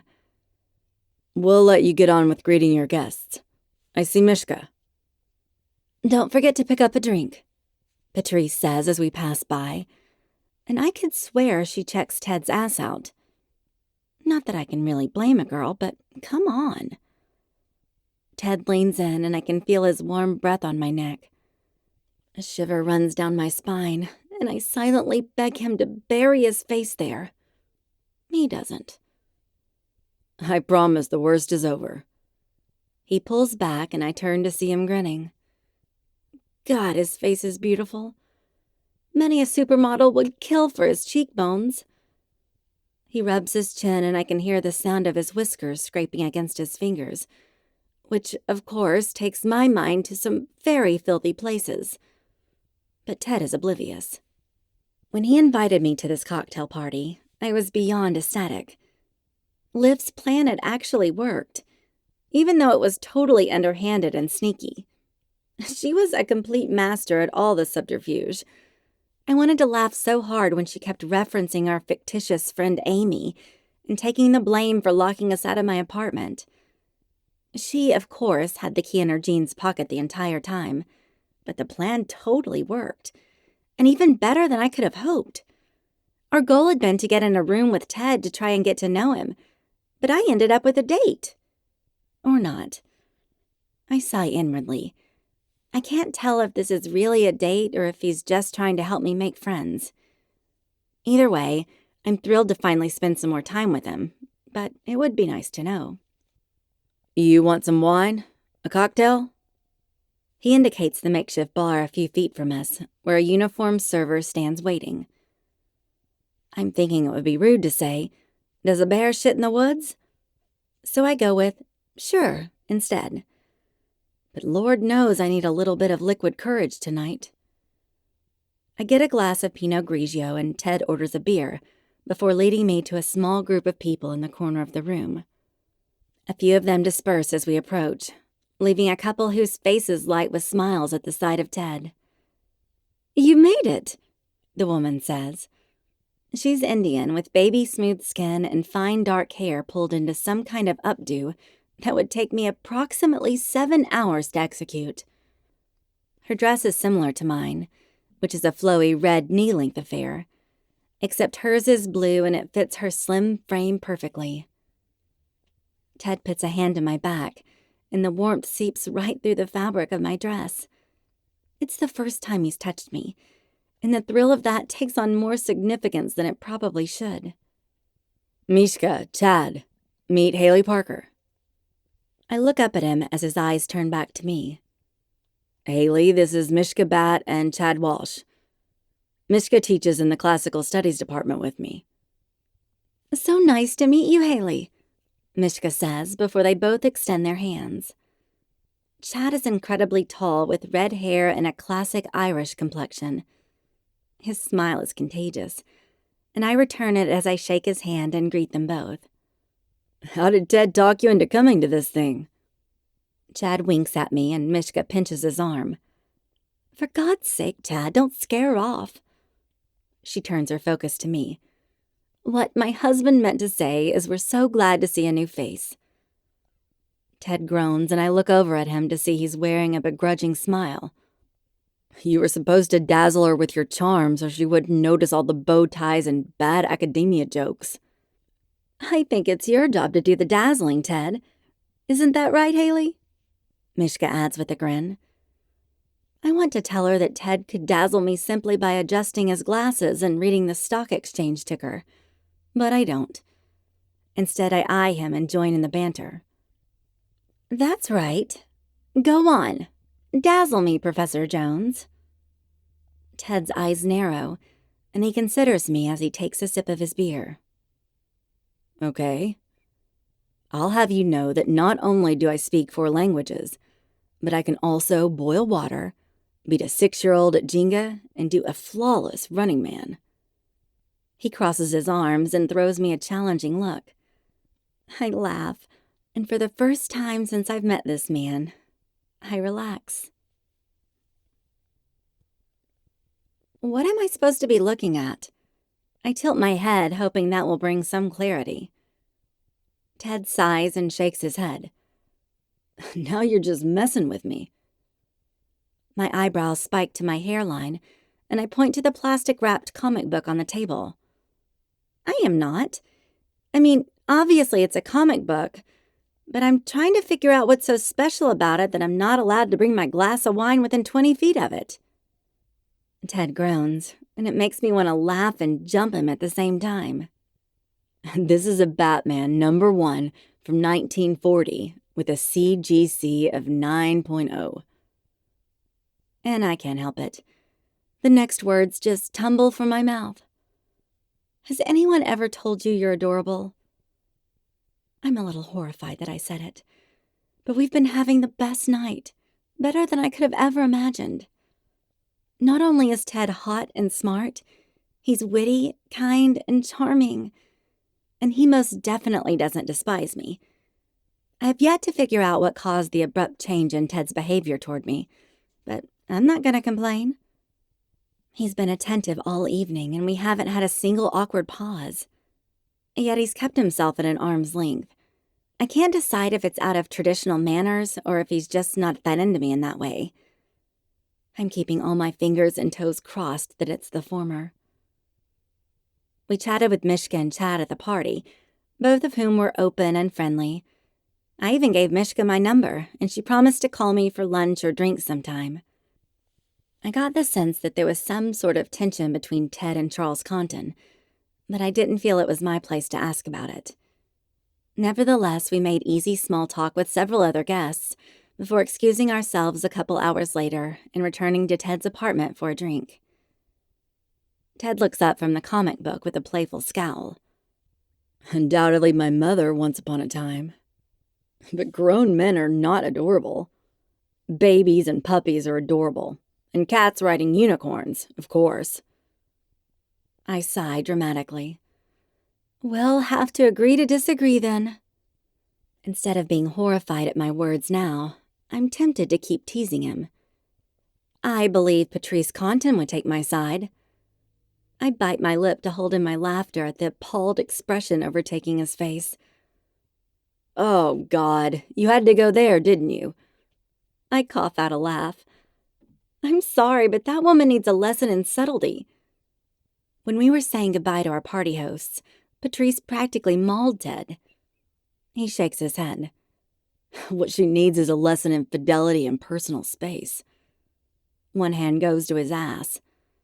I think I'm going to have a bruise where she pinched me. I snort at that, too amused to be embarrassed by the sound. Oh my God, I missed that part. Jesus, if only Patrice had. He shakes his head and gives his ass one more rub. I bite my tongue to keep myself from offering to take a look. Instead, I point back at the comic. I'm sorry. Go ahead and explain what you were trying to show me. You sure you want to hear this? I nod. Clearly he doesn't understand that I want to hear anything he has to tell me. He can read me his whole damn collection of comic books if he wants, and I'll listen with rapt attention to his deep, rich cadence. Okay, so Batman is a DC comic. I'm sure you're also familiar with Superman, The Flash, and Wonder Woman. I know you like her if your pajamas are anything to go by. My skin heats, and I feel the rush of it crawling up to my face. Damn fair skin. The vivid memory of standing in front of him with my nipples waving hello in the hallway makes me cringe. But Ted just continues without acknowledging it further. While they weren't the first in the game by any means, DC started before the equally well-known Marvel comics. I'm at a loss now, not because I don't understand what he's talking about, but because he surely must have been remembering the same moment in the hallway when he mentioned my pajamas. Yet he brushed right by it. Was he trying to save me the embarrassment, or did my boobs genuinely hold no interest to him? I feel the flush fade, and my mouth turns down. I'm beginning to finally grasp the situation here. Ted is suddenly comfortable with me because he doesn't see me in a romantic or sexual light. He's just shy, and it took him a while to warm up to me, his friendly neighbor. His new friend. I should be happy to have a friend, I know. But the way I feel toward Ted is the furthest thing from friendly. How in the world am I going to pull this off, when every time I see the guy, I imagine his weight on top of me?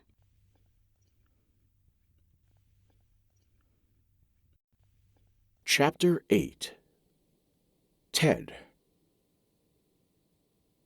Well, that wasn't as difficult as I thought it would be. Sure, I couldn't keep my thoughts from wandering places they shouldn't, but I behaved myself pretty damn well if I do say so myself. Haley makes it easy in a way, by being so open and effervescent. I can't help but be drawn out by her. But the part of me that was hoping for more is almost in mourning, as dramatic as that sounds. The bottom line is, I can't change who she is or how she feels, and that person is actually turning out to be a new light in my life.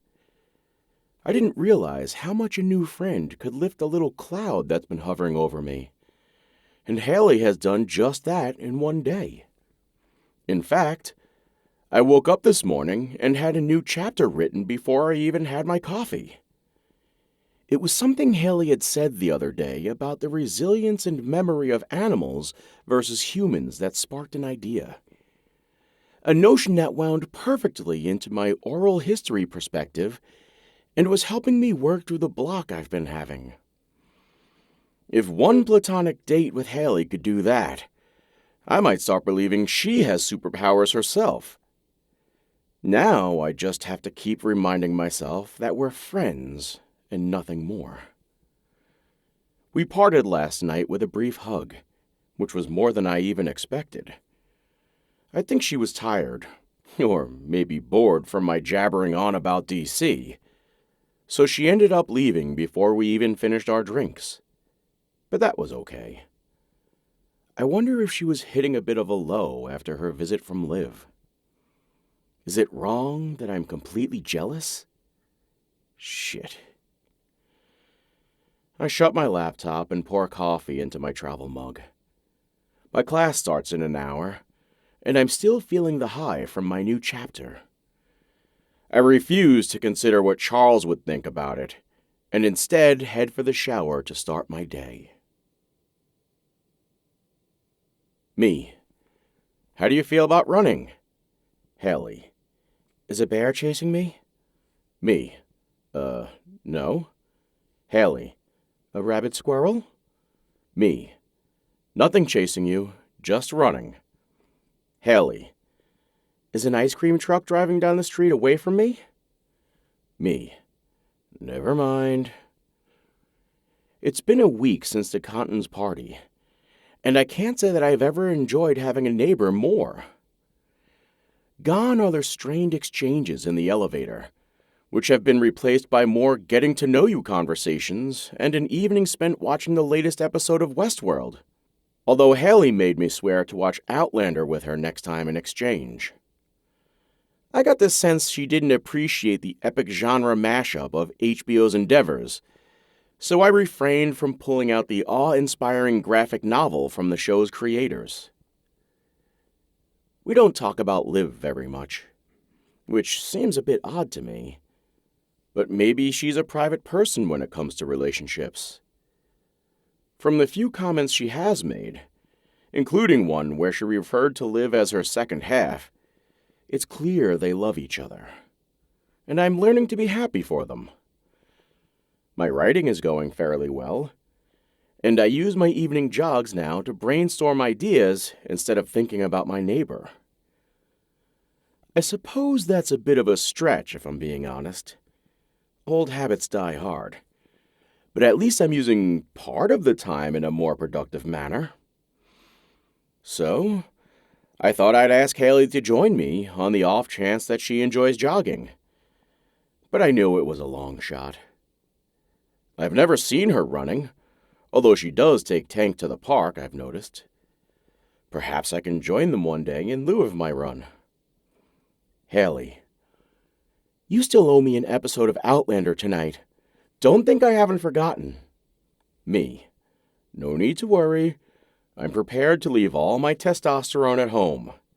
Haley. Ha ha. Guys watch it too, I'll have you know. Me. Is there nudity? I mean, female nudity? Haley.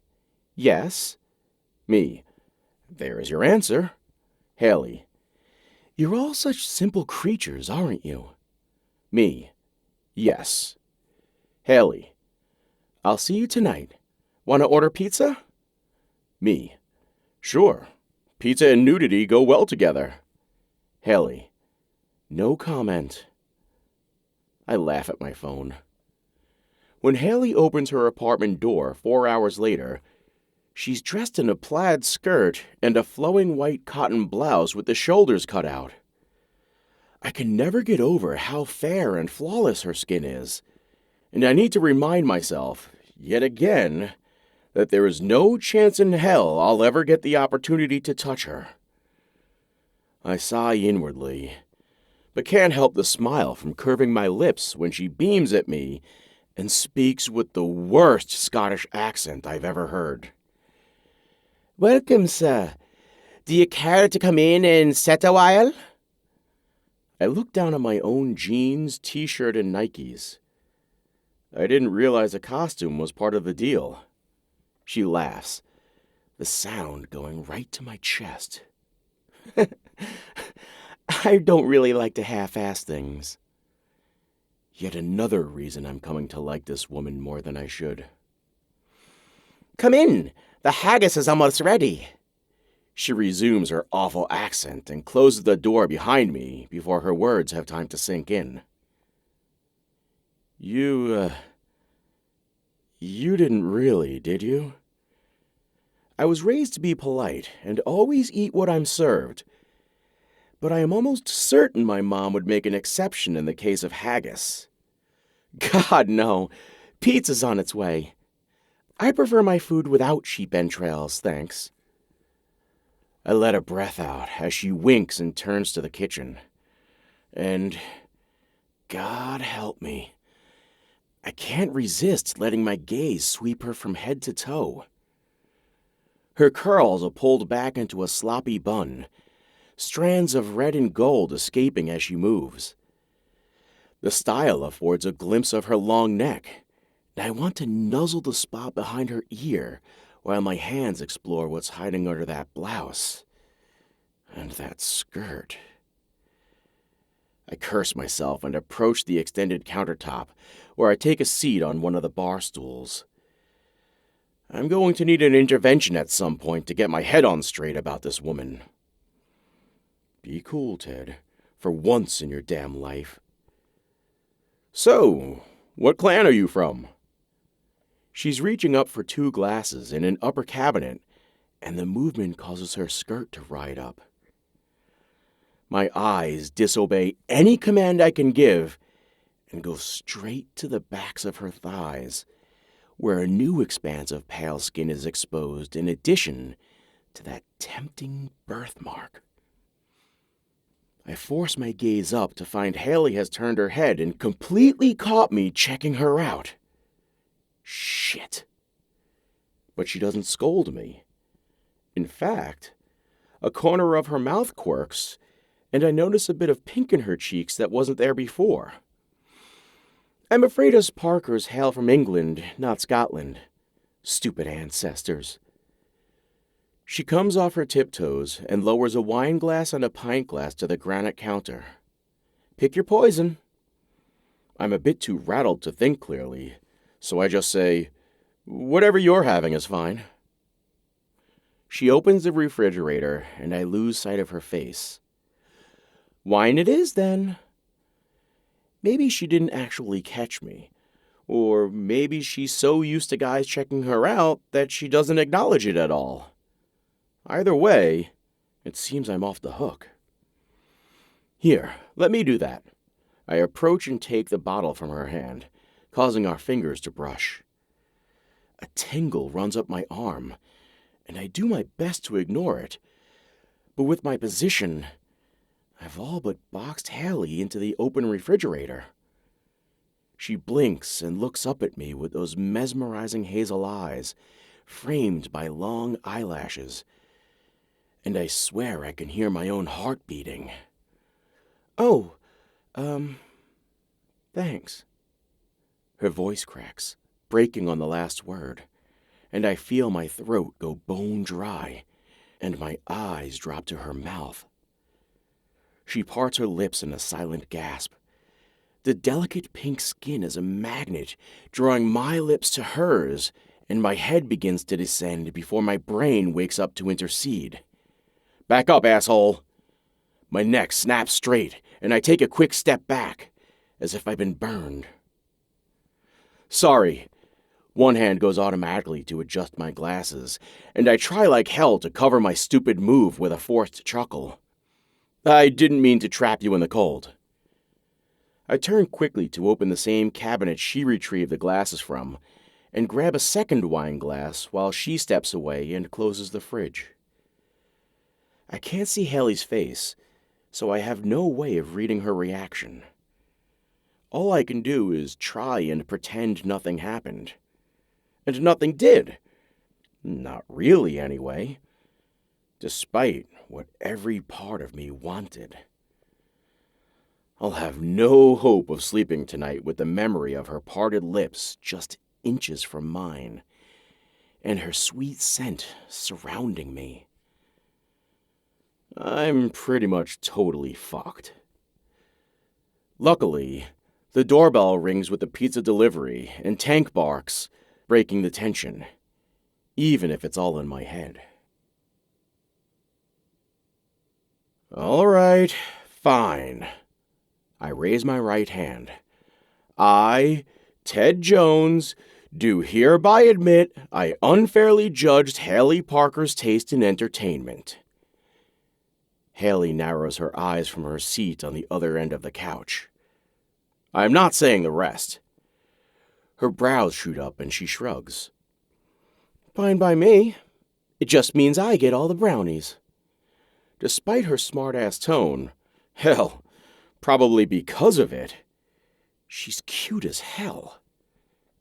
I throw both hands out. Whoa, let's not be hasty. She gestures for me to continue. I scowl and release a breath before raising my right hand again.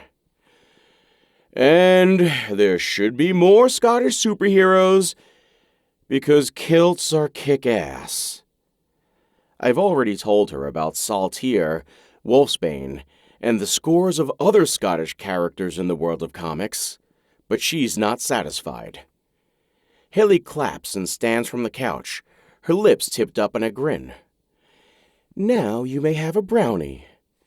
She practically skips to the kitchen, and I force my eyes down. I've been able to push my inappropriate almost kiss and the subsequent torture to the back of my mind over the past couple hours. I wasn't lying when I said I enjoyed watching Outlander with Haley, even if the sex scenes had me reciting the Greek alphabet in my head as a distraction. Mostly, though, I enjoyed the pleasure she clearly got from sharing something she likes with me. Her easy smile and casual laughter throughout the evening almost convinced me that I must have imagined whatever reaction I thought I had read from her earlier. People do sometimes part their lips simply to inhale air and keep from dying. And just because someone has beautiful hazel eyes that appear to speak volumes doesn't mean they're really saying anything at all. Apart from a simple, hey, I recognize your presence, and you can rest assured I won't trip over you. Haley comes back from the kitchen carrying a plate piled high with mouth-watering brownies and sets it on the coffee table, the scent of chocolate and sugar permeating the air. If I didn't think she was perfect before, this would clinch it. I inhale deeply as she settles back on the couch within reach of the plate. Wow. My comment could encompass any number of things. Let me get you another glass of wine. Haley stands again and bends to pick up my empty glass, clearly unaware that the motion puts her face within only a few inches of mine. Again. The strawberry scent of her shampoo mingles with the decadent chocolate in a combination that has me going lightheaded. She's so close, I can make out each individual freckle lining the pale skin of her clavicle and shoulders. I'm all but spellbound by the constellations of tiny marks, which is why it takes the sound of her breathy sigh for me to notice that she's now staring at my lips. Before I can react, her tongue peeks out to sweep across the corner of her own full lips, and I stifle a groan. This is absolute torture. What in the hell is she doing? Our earlier encounter was all on me, 100%. But this... I'm a bit dumbfounded. Having absolutely no clue as to what's going on, or how I should interpret this moment, I clear my throat and bring a hand up to adjust my glasses in my customary show of complete discomfort. Smooth, as always. Haley straightens abruptly and almost drops the wine glass before securing it in her hand and walking briskly back to the kitchen. I stare at the coffee table, no longer seeing the brownies. She was thinking about kissing me. But that's impossible, isn't it? Yes, I must have been mistaken.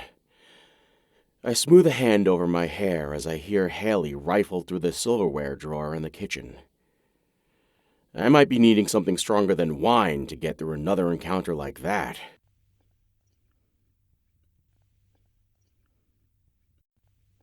Chapter 9. Haley. Holy cross signals, Batman. I can't believe I made such an idiot of myself. Although it could have been so much worse had I actually gone for the kiss. Apparently, I'm the world's worst interpreter of signals. Either that or Ted has multiple personalities. That might be something to keep an eye out for, come to think of it. The platonic vibe I got last weekend after the party had me feeling bummed. But I made a point to look on the bright side and embrace a new friendship. Not every guy is going to like you back, and I had to come to terms with the fact that Ted simply wasn't interested. But just when I start settling into the friend zone, I swear I catch him looking at me with that look. You know the one. Hungry eyes and a tight jaw. Like the guy's imagining exactly how many ways he can make you scream out an orgasm. So I've understandably been a bit of a hot mess this week. I decided that I'd go all out and dress as cute as I could manage for our Outlander night. My skirt straddles the boundary between naughty Catholic schoolgirl and badass Scottish Highlander, and my blouse exposes probably more skin than it covers.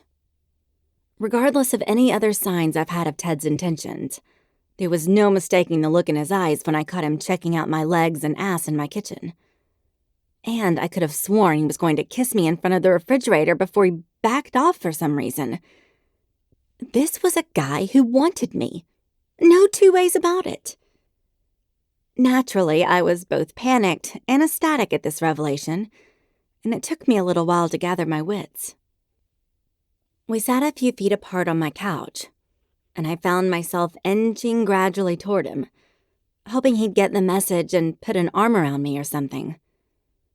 When that didn't work, I chalked it up to him being really into the show. Not that I could blame him. I mean, I freaking love that show, and Sam Hewen can pop on by anytime he pleases as far as I'm concerned. So I waited until the show was over, and after I made Ted swear an oath, which he totally deserved for all the shit he gave me the other night when we watched Westworld, and I suggested Outlander instead. And I thought I chose my moment perfectly. There I was, leaning over in front of him, our lips mere inches apart and him with that look again. But then, nothing.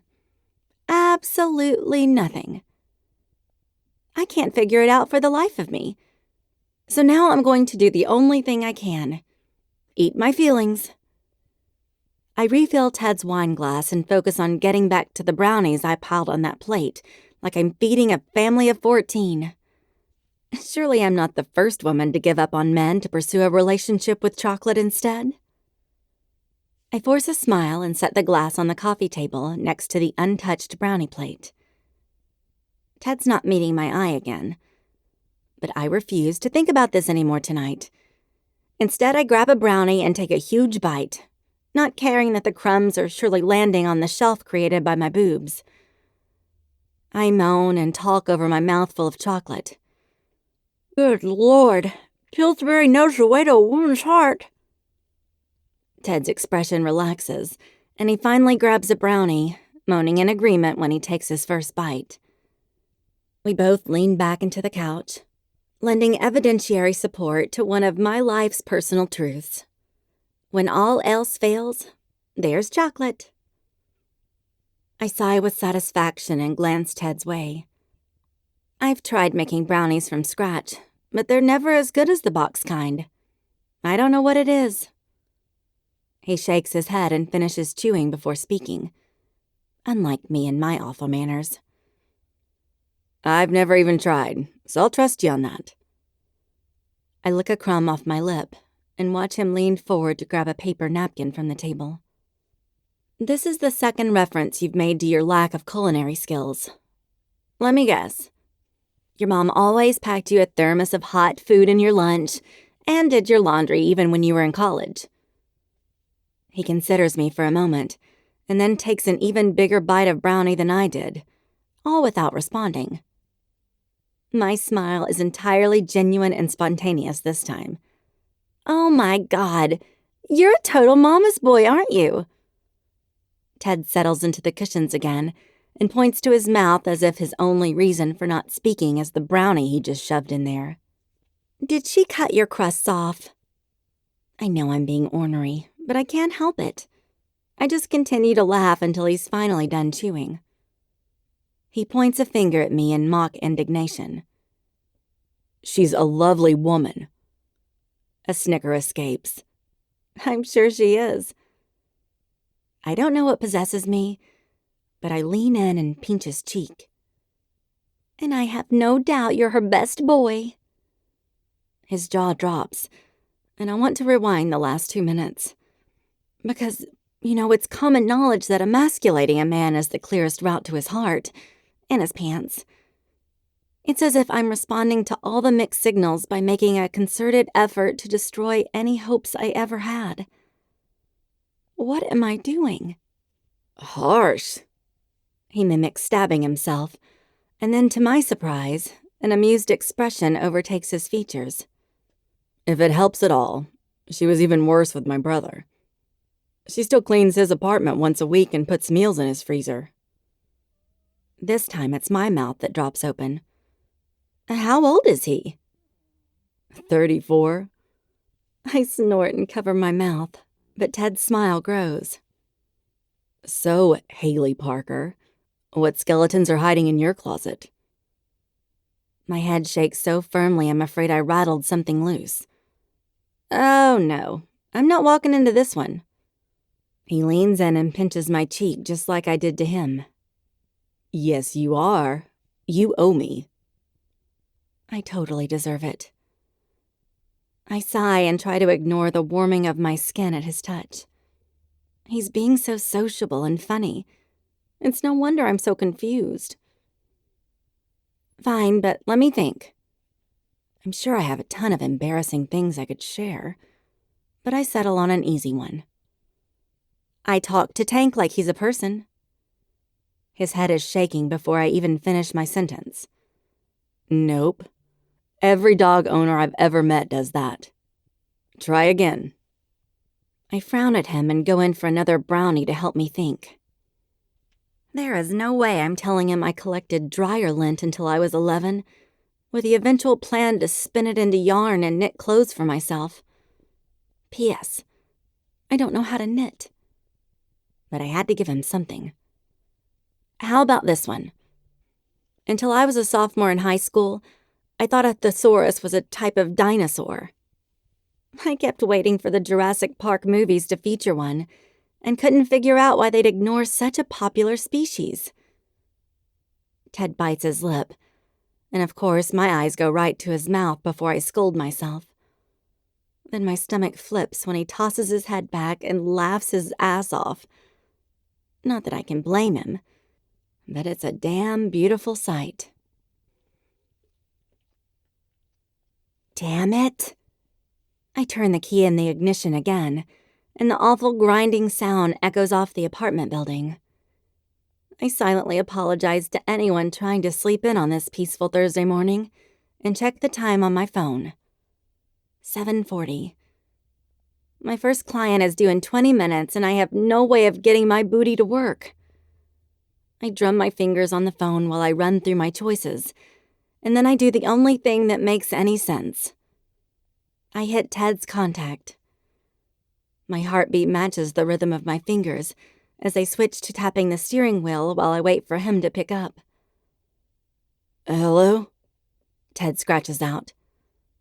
Shit. I obviously woke him up. "Ted, it's Haley. I'm so sorry I woke you up." "You didn't," he lies. "What's up?" His voice is like fine sandpaper. "My car hates me, and I need to be at work in 20 minutes. I know it's a complete inconvenience, but is there any possible way you could give me a ride? I'll owe you my firstborn." I'm crossing my fingers at this point. I hear rustling sounds, and then his voice is muffled with what I imagine is him pulling on a shirt. "No problem. I'll be right down." Eek! No time to think about a naked Ted chest right now. "Thank you so much." I hop out and slam the door of my SUV, not bothering to lock it. Anybody who can get it to start deserves to have it. "Happy to help. Give me 2 minutes. More rustling and a yawn follow. "Sure." I hang up and look down at my outfit.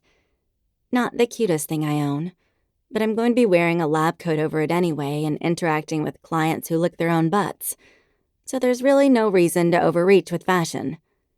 Still, I wish I was wearing something cute since I'm seeing Ted. The door to the building opens and he steps out and almost stops my heart. He is the definition of unkempt. I've never seen him this way. Even when he wears a t-shirt and jeans, he always looks tidy, apart from his hair. But this man looks like he's just spent the last 8 hours giving it to some lucky girl. My mouth is dry, and I worry I might not be able to breathe. Ted's wrinkled white t-shirt rides up as he tries to smooth his messy hair, exposing a pair of low-slung athletic pants and a slice of skin I want to memorize. His scruff has gone from a 9 o'clock shadow to an oops I lost my razor level of dark yumminess. Gads, this man is delicious. "Morning." He gestures to his Mazda and then opens the passenger door for me. I get my ass in gear, grabbing my bag before I sit my butt in the seat and manage a small smile. "Get a hold of yourself, Haley. He's just a man." By the time he rounds the car and gets in on his side, I get my tongue to cooperate enough to say a few words. "Thanks again." He shoots me a small grin. "No problem. Wouldn't want to keep the animals waiting." Oh, God. He gets me. He totally gets me. At this point, I want to go back into my apartment and stick my head in the oven. I am being an absolute spaz. Instead, I take a breath and wrestle my hormones back into submission. My furry friends come first. My smile is less of a struggle this time. He turns to check behind us before backing out. "I'd offer to look under your hood, but honestly, it would just be for show." That statement could be a euphemism for our entire relationship. It makes me want to sigh. That's okay. I've got AAA, so I'll call from work and sort it out. "Good. Anything exciting on the schedule today? Maybe a 2-headed cat or something?" I sent him a perplexed look. You've clearly been watching too much TV. Or is this a mythological thing? Wasn't there a 3-headed dog? He just shrugs and turns the car onto South 17th Street. Among other things. I don't think I want to know. Some of my patients are confounding enough with one head. What about you? Anything noteworthy on your calendar? No, just trying to get over the hump on my manuscript. He grimaces. I ignore the 16-year-old inside me that wants to focus on the word hump and consider his comment. He's told me about his book in general terms, but I didn't realize it was giving him such issues. I shove my phone in my purse and point him to the next turn.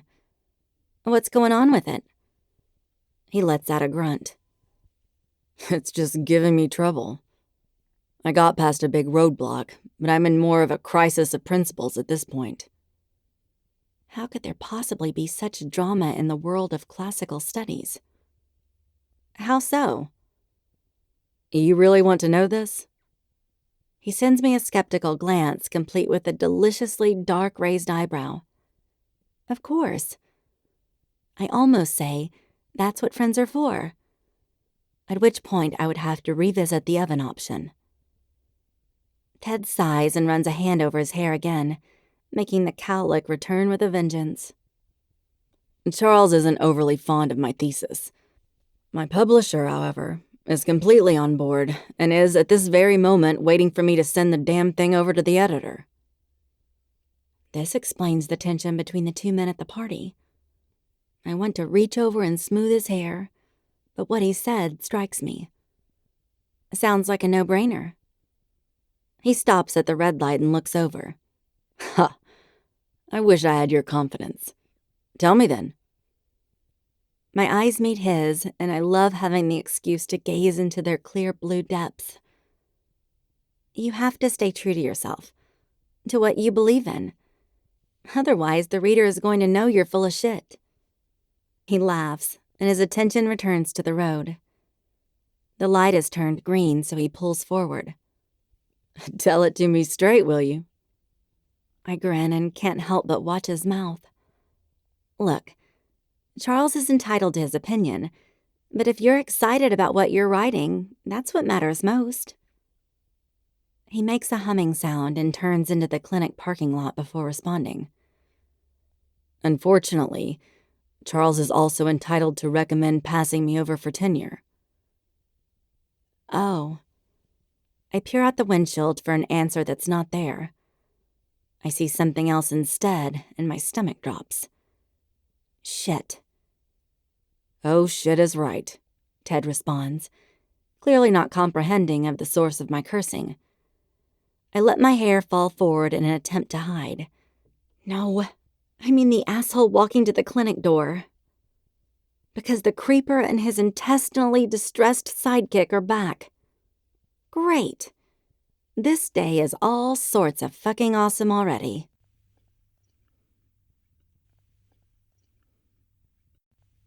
Chapter 10. Ted.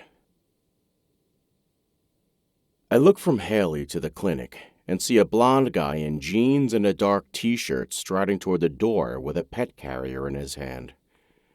My hackles immediately rise.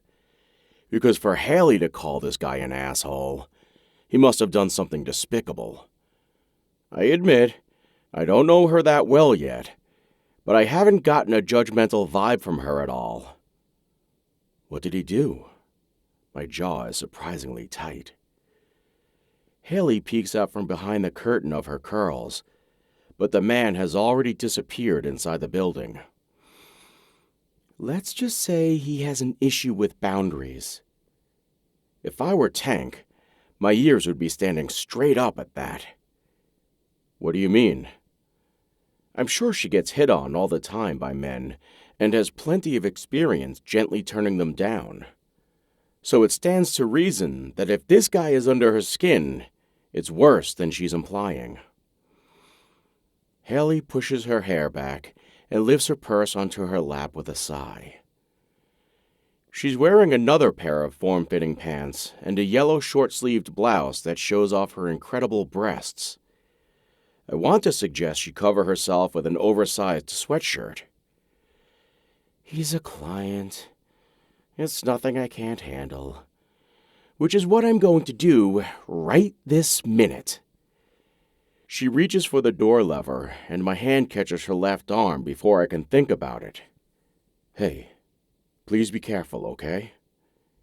She looks back at me, and her lips curve in a gentle smile. Can I do anything to help? What I wouldn't give for a cape right now. No, I've got it. Her eyes travel my face. But thanks for the offer, and for the ride. I let her arm go after another moment and shrug. My hand is suddenly icy, despite the mild weather. No problem. We'll talk later. She opens the door and steps out onto the blacktop. Sure. Then I get a little wave. Bye, Ted. Have a good day. I wait until she enters the building before I put my hand on the gear shift.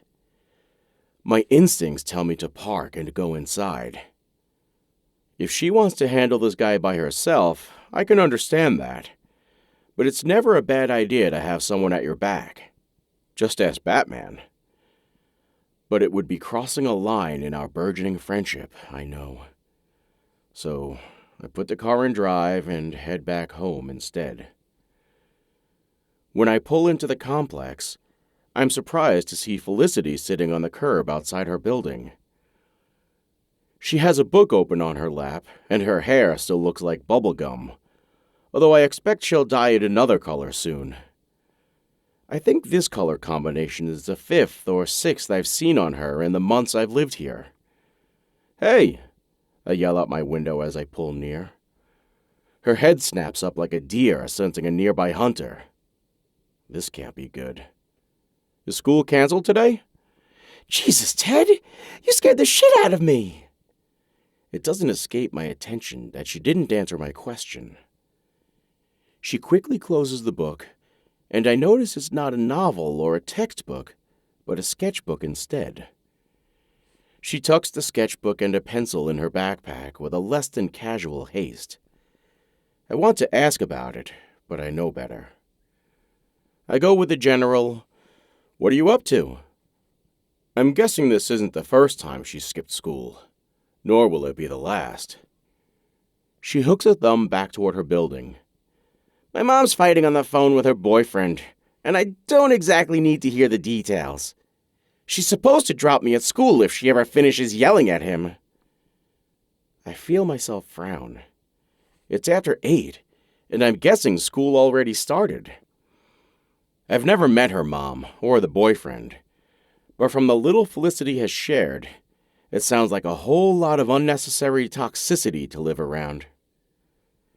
Felicity stands and looks at her combat-booted feet. I'm hoping she forgets and I can skip. That makes me grin. You do realize you're talking to a teacher, right? She looks up at me and scrunches her nose. Yeah, but you teach cool shit. Not the boring crap I'll never need to know. I consider arguing that math just might outweigh mythology in the general scheme of practical knowledge one might need as a functioning member of society, but I don't. Felicity and I share a love of otherworldly adventures, whether they feature Zeus himself or a paper girl with special abilities from the latest graphic novel she just read. We're both interested in power, how a character harnesses it, the choices one is forced to make when possessing it, and the sometimes overwhelming temptation to abuse it.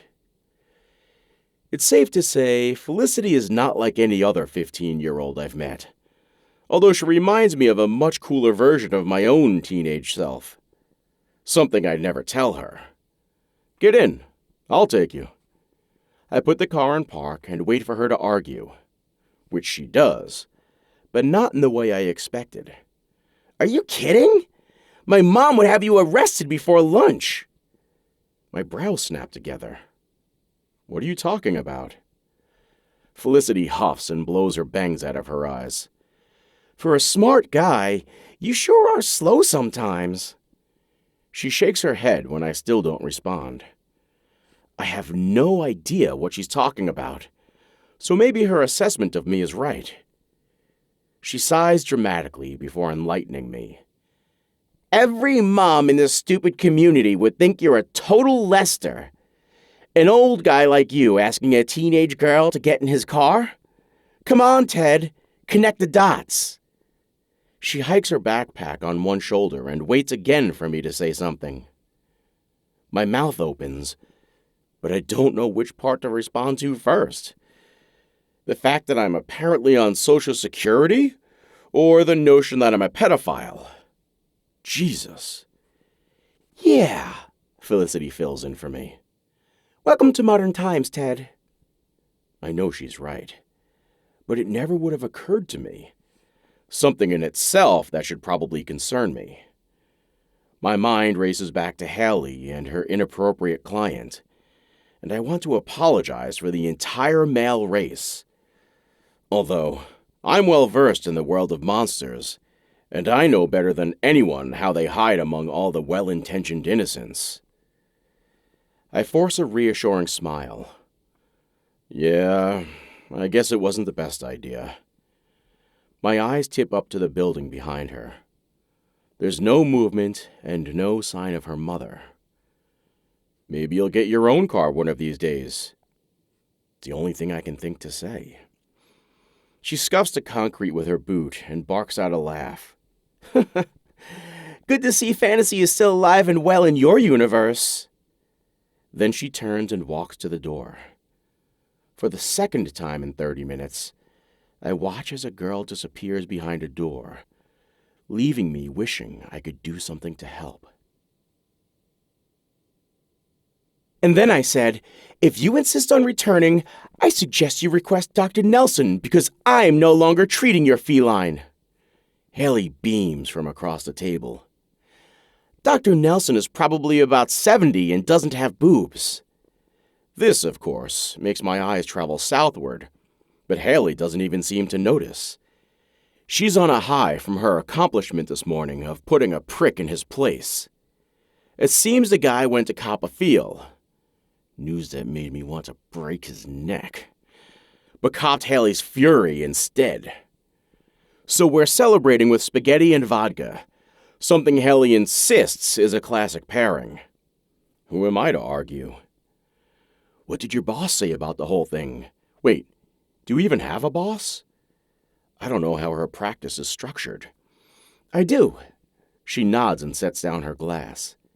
She's made us something called a woo-woo. It looks exactly like a Shirley Temple, and I haven't dared to try it yet. Ranveer Patel and Dale Hennessy own the practice, and I didn't tell anyone, well, apart from Liv and you. It's too early in my career to make waves, and besides, it's handled.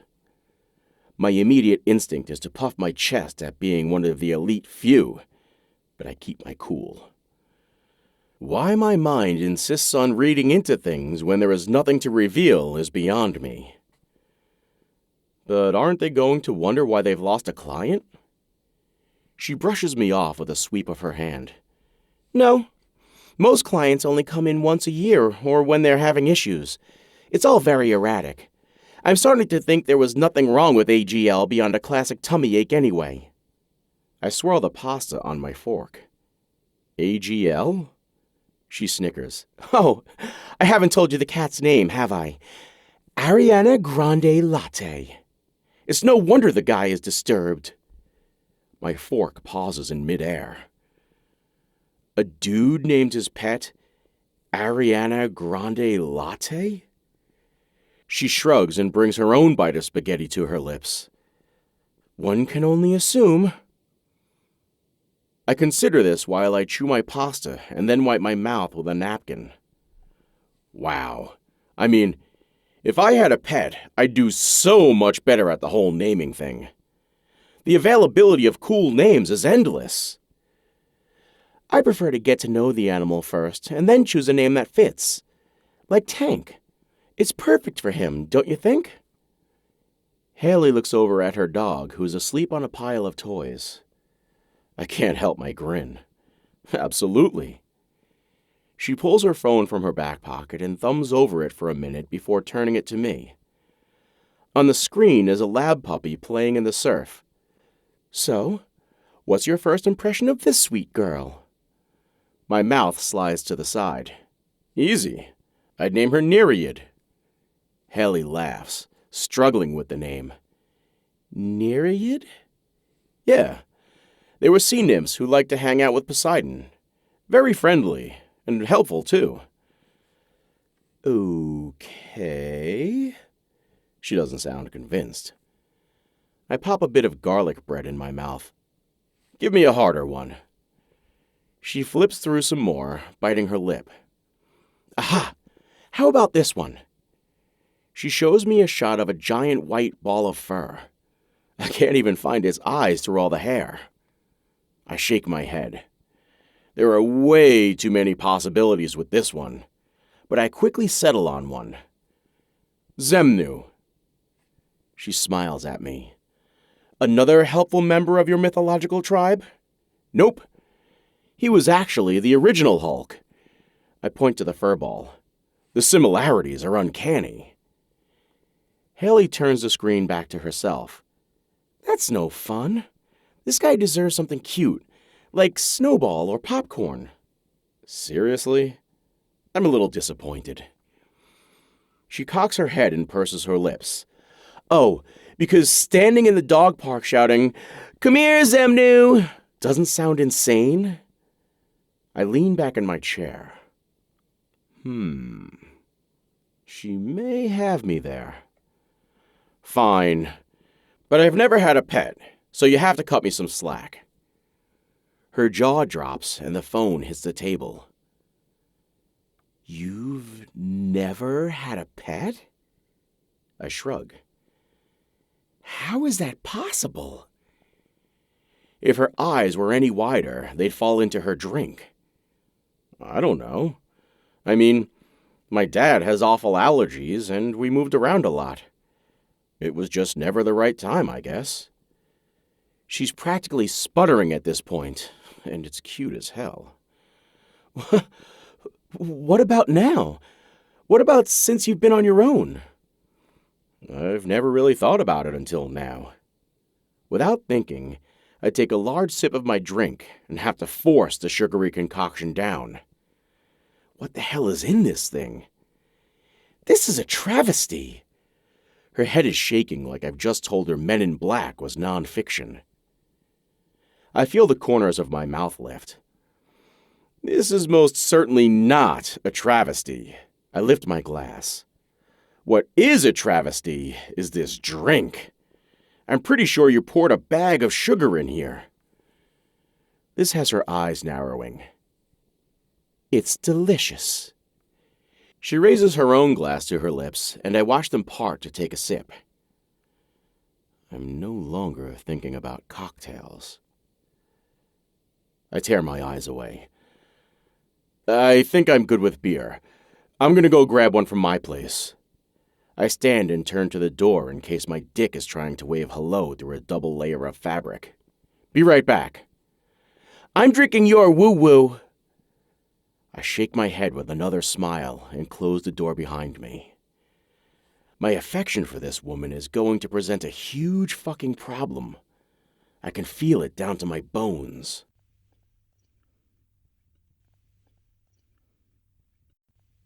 Chapter 11. Haley. My euphoria from confronting Mr. Nemeth this morning has worn off by the time I settle in bed. It's possible I had one too many woo-woos, but it was a celebration after all. Dinner with Ted was a blast, as usual, and I managed not to try kissing him or touching him despite the fact that he wore a blue shirt that matched his eyes perfectly. And he still hadn't shaved from this morning. It was nice to have someone to chat with and celebrate a small accomplishment. The mental image of Mr. Nemeth's face when I dressed him down was priceless. I'm guessing this guy has always gotten away with making women feel uncomfortable, so it was a shock to be on the receiving end. Hopefully he'll think twice before doing this kind of shit to someone else. He left the clinic without saying a word, just paid his bill at the front desk and disappeared. I'm thinking it's the last we'll see of him. Unfortunately, it also means I won't ever see his beautiful crooked-tailed baby again either. But I can live with that. Liv just about busted a gut when I relayed my conversation with Mr. Nemeth. I was waiting for AAA to tow my car while I enjoyed the late afternoon sun. I couldn't even be upset that I'd have a repair bill. Such was my elation at the day's events. "Oh my God, you're like Beyoncé and Lena Dunham rolled into one," she guffawed. "And some Maggie Smith mixed in there too. That lady's like 80, but she knows how to throw down." I snickered. I might have been channeling her subconsciously now that you mention it. Well, I don't think you could have handled it any better. You kept it professional and short, while still letting him know what a cocksucker he is. I could hear horses in the background, so I figured she was seeing a patient at a farm today. "I'm proud of you. I probably would have kicked him in the nuts." I checked the parking lot again for signs of the tow truck from my perch on the hood of my SUV. Since the goal was keeping my job, I figured that would be a tad counterproductive. Might have been worth it, though. No way. Especially since I just found out today that Everett Anderson is putting out an interest form for his next study. Liv gasped over the line. "Is it wrong that I hate you a little bit?" I laughed. "I think there'd be something terribly wrong if you didn't." "This could be so amazing," she screeched into the phone. I'd been beyond ecstatic when I heard the news. And not just that, but he was notifying our practice first. I was all but bouncing off the walls today at the prospect of working with him. I know. Nicole said she'd keep me in the loop if she hears any inside info on the project. Nicole had come to my aid again, prompting another hug. Overall, I'd say I'm not doing too badly in the friends department after such a short time in town. Liv would be proud. "Well, I know you'll get a spot. Yay!" "Thanks, Livy." I caught sight of the tow truck and hopped off my hood. "I gotta go. The tow truck's here." I waved the driver down and he came to a stop by my car. "Okay, talk to you later." "Oh, and tell Ted I said hi." I could hear her snicker fade as she pulled the phone away from her mouth and hit the end button. Good grief. And now I'm trying to bring back the excitement from earlier. But all I seem to be capable of thinking about is how much better it would have been if my great day had ended with a kiss from a certain someone, instead of the platonic hug we shared when he let himself out my door an hour ago. Sigh. Tank scratches at my covers and whines. It can't possibly be morning yet, so I flop a hand out to calm him, but all I find is cotton sheets before dozing off again. But the noise comes back, this time sounding more like a pant and maybe a groan. What in the hell is my dog doing? Doesn't he know I have to work in the morning? Tank, I grunt. Go to sleep. And there's that noise again. I sit up and look around the darkened room for my dog, but he's not there. I'm about to call him when I hear what I can now identify as a very defined male groan coming from behind me. I freeze. Oh, my sweet baby Jesus. Either Ted is masturbating behind that wall, or he's having a very vivid dream where he's a moose in mating season. Yeah, I'm thinking it's the first one. I immediately break out in a sweat, and I swear I can feel every one of my nerve endings light on fire. My breathing picks up, but I can't move. I'm afraid my bed will squeak and he'll stop what he's doing, because I want nothing more than to listen to this man pleasuring himself. Okay, that's a total lie. I want nothing more than to be the one doing the pleasuring, or taking it for that matter. But since I can't have that, this will have to do. Ever so carefully, I turn my body until I'm right up against the wall. Then I place one hand on the painted surface and press my ear up next to it so it's as flat against the wall as I can get it. And before anyone can get all up in my face, yes, I understand that I'm being a bit of a creeper. And I don't give one single shit. This is the guy I've been lusting after for weeks and weeks. And now he's mere inches away, getting himself worked up while he plays out some fantasy in his head. I'm choosing to believe I star in the fantasy, because that's my prerogative, and it's in the middle of the night, and I really think I deserve it for making dinner tonight. His bed shifts, and I freeze again. But it's followed by a long moan and a hiss of breath. Then the shifting and moaning and hissing pick up speed until I'm panting myself with my head smushed against the wall. And, looky there, my free hand has made its way into my panties. When did that happen? But I can't give it any more thought as I hear Ted mutter a few explicatives as the rhythm of noises picks up an even faster beat. God, he makes the sexiest noises.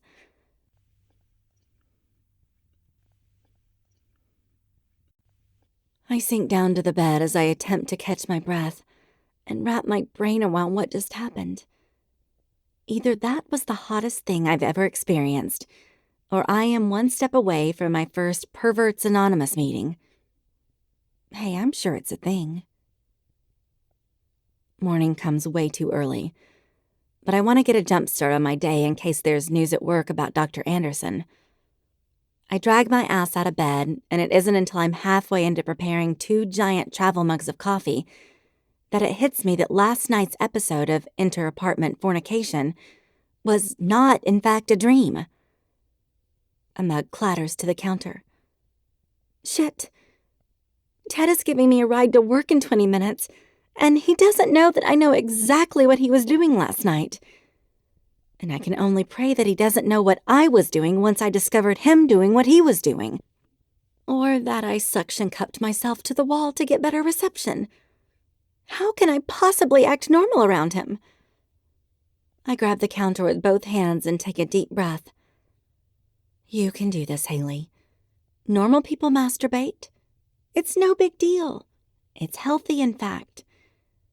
Just because you want to hump the man into next year doesn't make it any worse that you just got yourself off last night to the sweet tunes of Ted Jones's sex noises.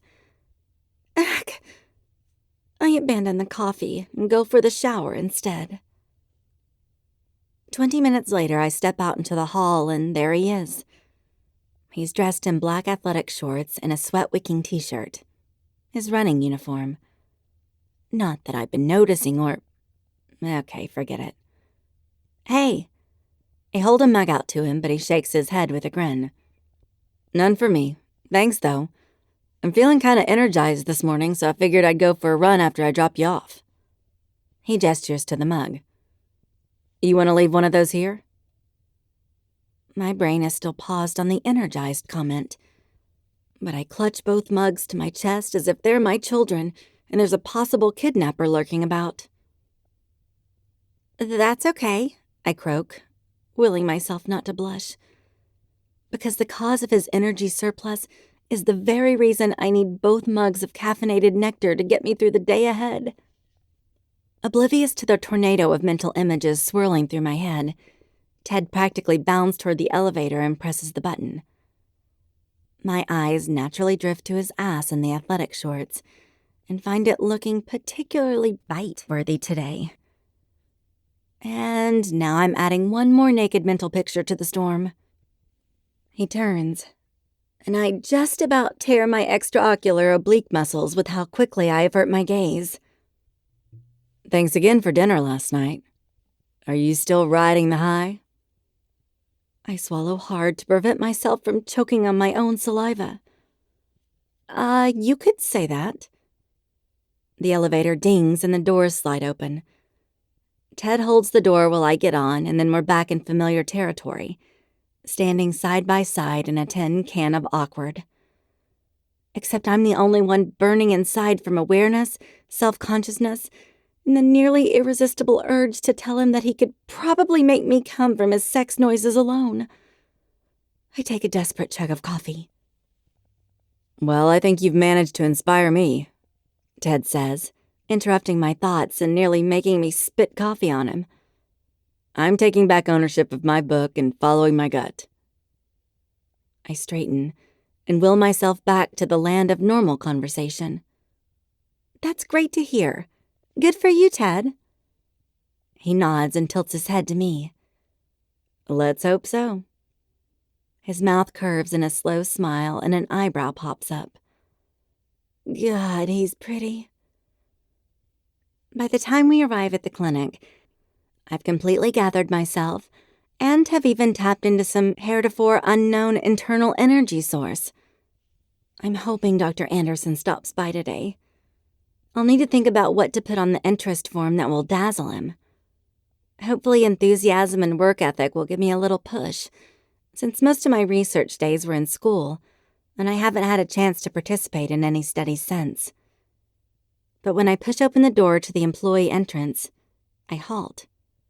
Everett Anderson is nowhere in sight, but Dr. Patel and Dr. Hennessy are standing like twin sentinels in the middle of the hall, their identical frowns aimed directly at me.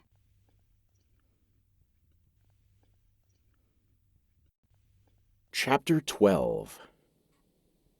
Ted. I lean back in my chair with an enormous sigh of relief. Not only have I written 2 chapters, but I've tied several troublesome loose ends into a bow the Cretan Princess Ariadne herself would be proud of.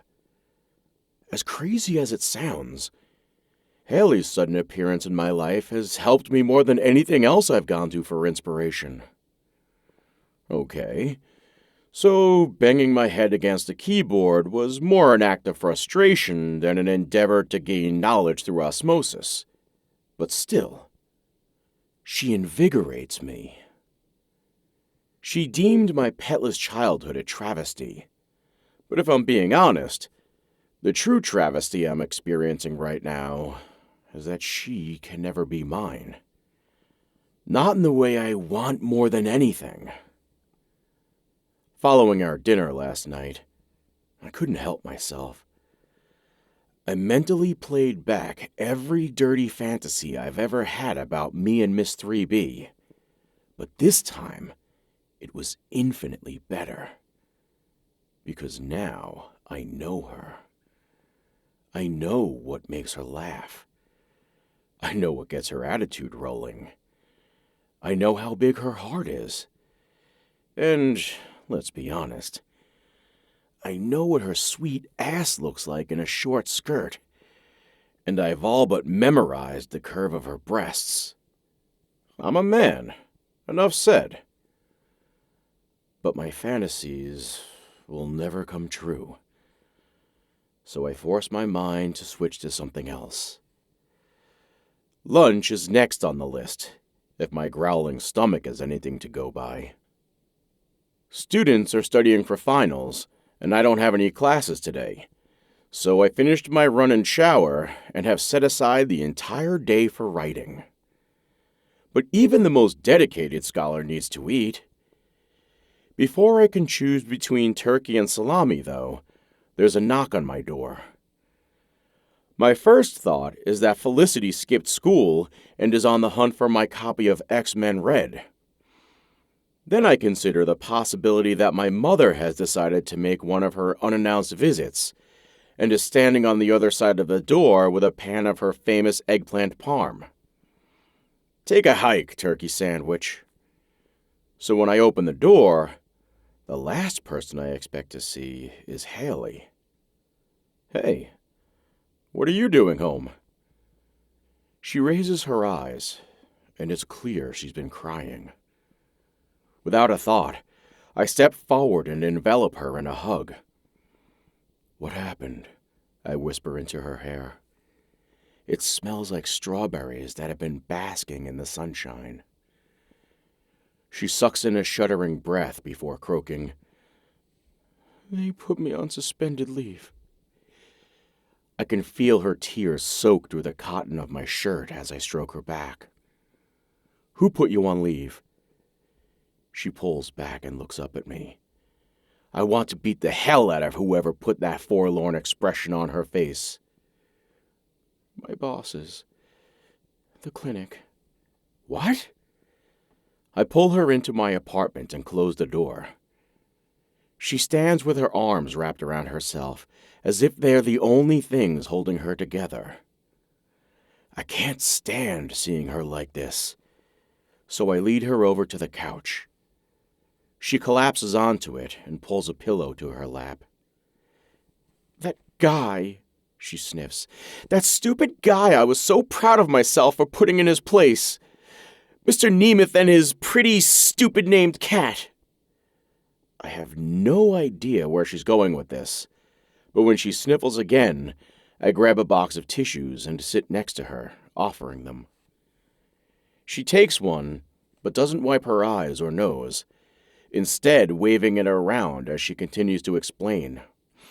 He told him I made sexual advances towards him that he found unprofessional and inappropriate. He must have laid it on really thick because Dr. Hennessy's face was practically puce. My head jerks back. What? He was the one doing inappropriate things, not you.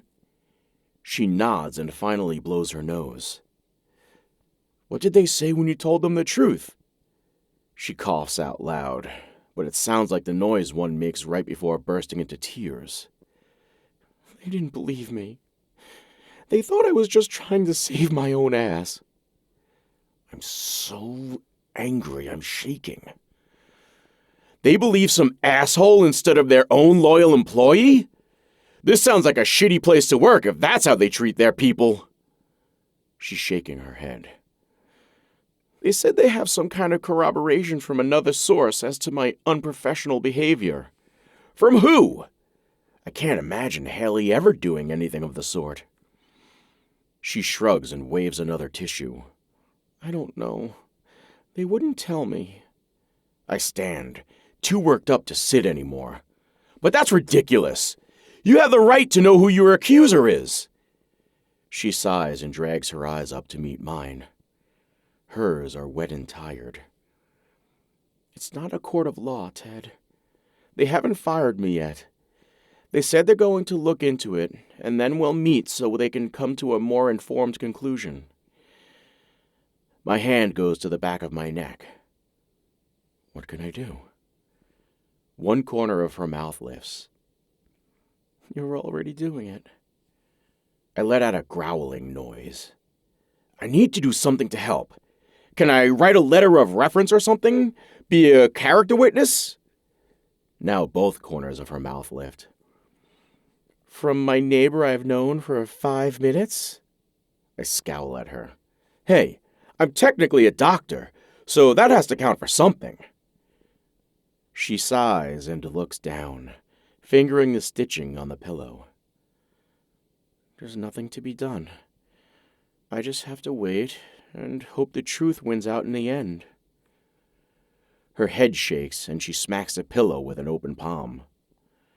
I should have listened to you and Liv.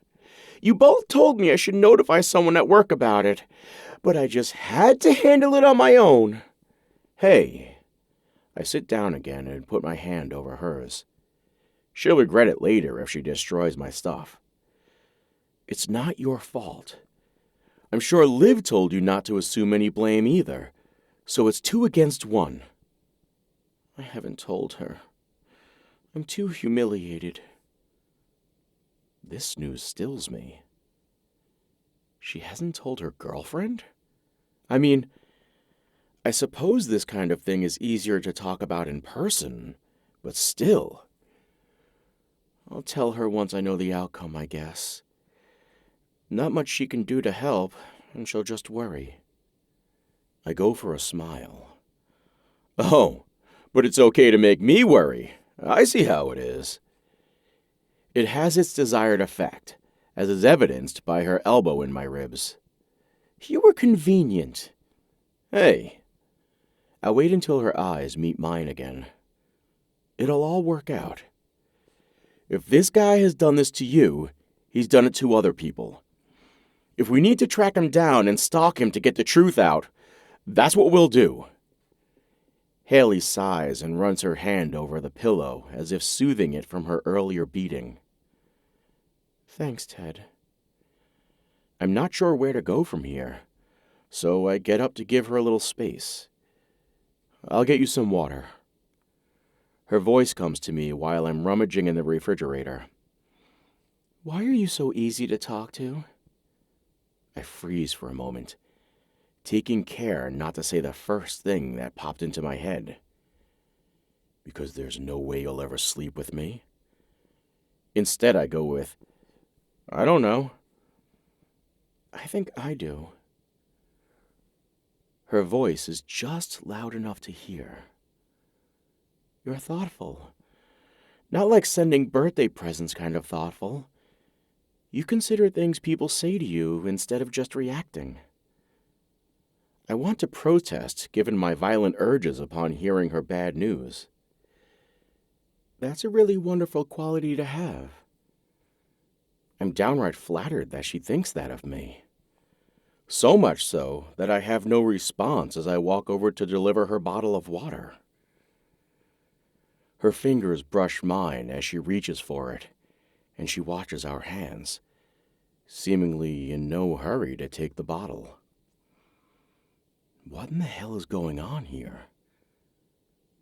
"Ted?" It's the only word she speaks as her gaze slowly lifts to mine. I must be crazy, but that one word sounds exactly like an invitation. A plea, almost. But she has a girlfriend. "Yes, Ted, she has a girlfriend, so keep your damn hands off." But I can't break our eye contact. Haley's hand winds up to caress the back of mine, and then her fingers trace up my forearm. My breath catches, and her eyes fill with unmistakable want. I'm not imagining it. The bottle crackles loudly as my grip tightens. I tear my hand away and stalk toward the kitchen. I can hear Haley rise from the couch and clear her throat. I'm going to go home." I know it's for the best, but my mind is racing almost as quickly as my heart. "Sorry to burden you with all of this." Her voice is quiet, and I hate the defeat I can hear in it. "I just found myself at your door." I draw in a breath and turn to watch her back as she heads for that very same door. I need to be here for her. I want to be here for her. "No, Haley. I'm glad you came to me. My door is always open." I drop the water bottle on the counter and try for a smile in case she decides to turn around again. And right as she reaches for the doorknob, she does. She tries for a smile, but it doesn't ring true as she looks at me, eyes still wet and lips swollen from worrying them all afternoon. My need to soothe her, to fix her problems and make her happy again, overwhelms me. I close the space between us and reach a hand out, intending to give her a reassuring pat or something equally inadequate. Nothing I can say or do right now can really fix the shitty morning she's had. So I ask myself the one question that's sure to guide me on the best course. What would Batman do? Before I know it, my fingers are lost in her hair, and my lips are on hers. But the kiss itself is slow, tentative, giving me time to fully appreciate the warmth and softness of her skin, and how, despite her harrowing day, she still smells of strawberries and tastes like my wildest dreams come true.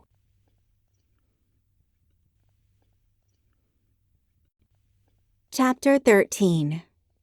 Haley. Oh my god. Oh my god. Oh my god! Ted is kissing me. Finally! I can't believe this is happening. And I can't believe my inner monologue is that of a 12-year-old. But nothing Ted's tongue is doing right now is PG in the least. I hurry to catch up, threading my fingers through his soft hair and basking in the very thing I've been craving for weeks. His whiskers brush my lips and chin, and the sensation is electrifying, lighting up all my senses and making a straight line down to my panties. I really, really hope I put on pretty underwear this morning, but there is no room in my brain to even attempt remembering that far back. All I can feel is the here and now as we tilt our heads for better access, and I explore the taste of him. Mint, coffee, and the heat of his mouth draw me closer, and it's not long before my hands drift down to feel more of him. I flatten my palms over his back, shoulders, arms, chest, anywhere I can feel the shape of him, the solidity. He's mine in this moment, and I need to experience everything at once. But Ted is on his own timeline, and it's not quite as turbo-powered as mine. His lips trail from my mouth to trace my jawline, and I shiver when he reaches that small hollow below my ear. Ted. I breathe out his name because I seem to have lost power over my vocal cords. Or maybe they're too busy singing Sierra's Body Party in my brain. God, you're so soft. I can feel the vibration of his words on my sensitive skin as he continues working his way down my neck. My back hits the door and I pull him up to taste his mouth again. Our tongues explore as our hands continue doing the same, my fingers having made their way up the back of his shirt to skate over the warm skin I find there. I feel Ted shiver, and then he's pulling his shirt over his head. But he seems to have forgotten it's a button-down, so it gets caught on his glasses. I giggle and he smiles, and we're in this little giddy bubble of our own where everything is intimate and full of this sweet heat. I help him with his shirt while our eyes memorize each other's features and trace every movement. I lean in to kiss each corner of his mouth, and then press my chest to his while I'm allowed free rein to roam his bare skin. He squeezes me hard, as if he's afraid I might slip away, and I sigh into him. Haley, he begins, but I cut him off with another kiss. I don't know what he's going to say, but I'm suddenly afraid it's going to be something I don't want to hear. And I can't lose this moment. I just can't. So my hands go to the button of his jeans and I work it loose before pulling back and looking up at him. His eyes are heavy with lust, and he cups my face in his hands, brushing my cheeks with his thumbs. He opens his mouth to speak, and instead of kissing him, this time I sink to my knees, taking his jeans down with me.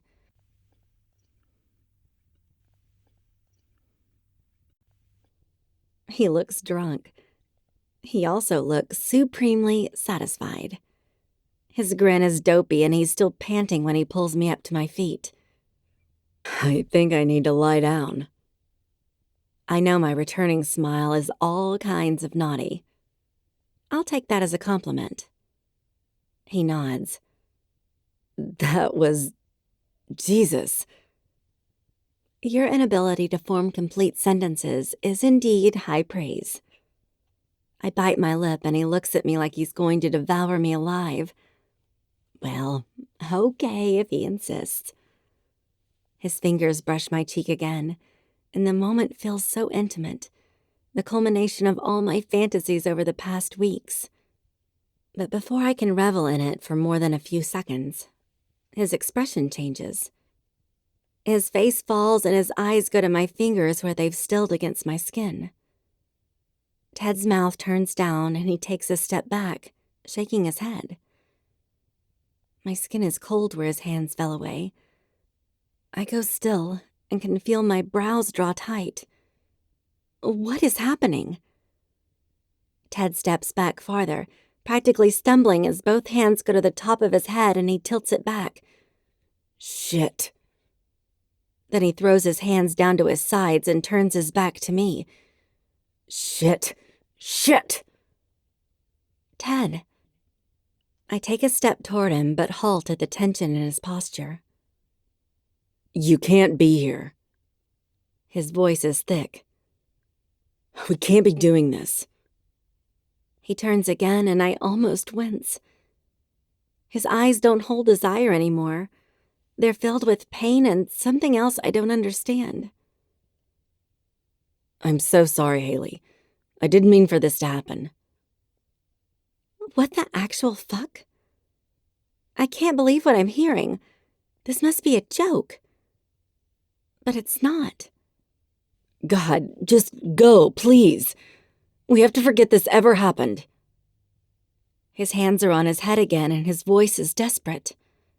I'm too stunned to respond. I choke on the lump in my throat.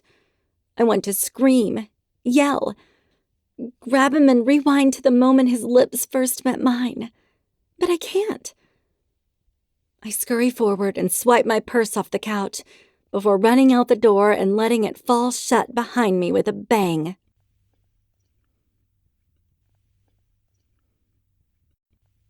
Chapter 14. Haley. As I lean against the door to my apartment, a single word races to the forefront of my mind. Run. The last thing I can handle right now is being anywhere in the same vicinity as Ted. And there's no way in hell I'm sleeping in my bed knowing that he's only a few feet away. The drywall may as well be a stone fortress, though, for the impenetrable distance he just threw down between us. Still, I can't do it. I truly don't understand what just happened. 1 minute we were burning up with shared desire, and the next he was pushing me away and acting like what we'd done was a mortal sin. It makes absolutely no sense because I know down to my very bones that he was way into what we were doing. I had cold, hard evidence. Or make that hot.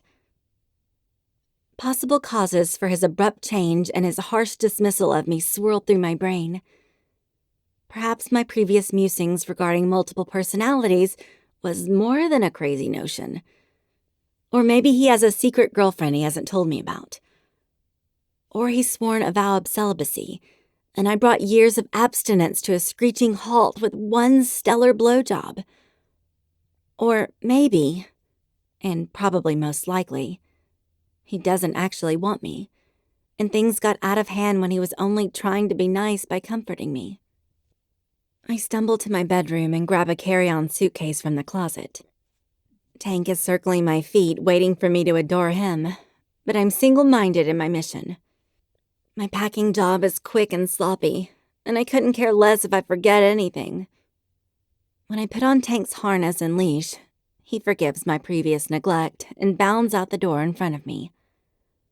I grind my finger into the down button of the elevator and pray with everything in me that Tank stays quiet. Just a few more seconds and I'll be home free.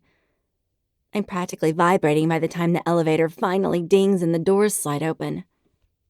Tank and I are downstairs and out of the building faster than either of us have ever moved in our lives. Well, at least it's true of me. We cut across the parking lot and across the street and escape through the half-worn path into the park. I don't even care that I have new scratches. Tank sniffs around for something disgusting to smell while I call an Uber. My second one of the day. I can hardly comprehend how my day has unraveled so colossally. When I saw the looks on Dr. Patel and Dr. Hennessy's faces this morning, I knew something was terribly wrong. The funny thing is that it didn't occur to me that I had possibly done something wrong. Maybe I was naive, but I have confidence in my abilities as a doctor. But as I sat in the hard plastic chair in Dr. Patel's office and heard the claims Mr. Nemeth had made against me, the weight of the implications made it hard to breathe. That man, that asshole, had worked the situation so he could ultimately win. I was so smug in my certainty that I'd taken his legs out from under him, that I didn't consider the probability that a man like that wouldn't take a woman shaming him lightly. Can you offer any plausible explanation as to why this client would make these claims? Del Hennessy stood with his hands sunk deep in the pockets of his white coat. I wrung my hands, feeling beads of sweat form at the back of my neck. If I had to guess, I'd say he's angry. He's been making unwanted advances toward me since I first treated his cat. And I put him in his place yesterday. I tried straightening my spine. I assumed it was addressed and done with. The two men glanced at one another, and the sweat traced a path down my neck and spread into the collar of my shirt. The office door opened, and Cicely Thurston, the practice manager, quietly took a seat next to mine. Dr. Parker. Ranveer Patel folded his hands on his desk. That's precisely what Mr. Nemeth warned us you'd say. He put a hand up before I could protest. I understand it's one person's word against another, which is why we'd like to know something from you. I nod, numbness setting in. If Mr. Nemeth was harassing you, why don't any of us know about it already? While I tried to form my answer, Cicely turned to me. It's the policy of this practice that any questionable behavior be reported immediately, whether its source is internal or from a client. You must know this, as it was part of the contract you signed. My throat tightened, and I willed myself not to cry or scream. I managed to swallow and force my voice to remain level. I thought I had it under control. Dr. Hennessy nodded and considered me while Dr. Patel looked down at his desk. I didn't dare look in Cicely's direction.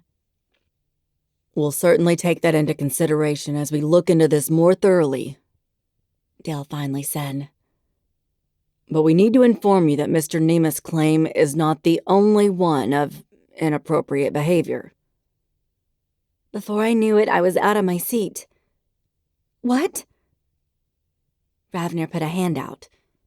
Sit. He waited until I complied before continuing. I'm afraid we'll have to put you on suspended leave until we've had a chance to fully look into the matter. But he kept on talking despite my protest. This is a serious situation and we need to proceed with the utmost caution. I'm sure you understand. You'll be paid for the time and it should only take a few days. Dr. Hennessy took over. Yes, it's Friday. Why don't you go home and try to remember anything you can that might help? We can touch base again on Monday. Dr. Patel stood, and I knew I was being dismissed. But I couldn't go without saying something. Anything. Can I at least ask who else is making a claim against me? Dale's brow furrowed like he knew he was making things worse for me. Not at this time. But I assure you you'll have all the information next week. I left the office before they could see my tears, and I somehow ended up at Ted's door, unaware that the next half hour would bring two of the best and worst moments of my adult life. Tank drops a wet section of tea bark on the sand at my side, and I give his head a little pat. He shakes his body violently, and I don't even try to shield myself from the shower of briny seawater he rains on me. I'm numb. I've pulled into myself as far as I can so I don't have to feel the crushing blow of my life caving in on me. When the Uber picked us up yesterday, I asked the guy to take me to one of those crappy motels along Carolina Beach. Not knowing if I'd have a paycheck for much longer, the last thing I needed was to spend a bunch of money just to surround myself with luxury linens to cry into. All I needed was a bed and a place that allowed dogs. I didn't call Liv. Something I know I'll pay for later. But she would have insisted I come stay with her. And I'm not ready to talk about the shitstorm that is my life right now.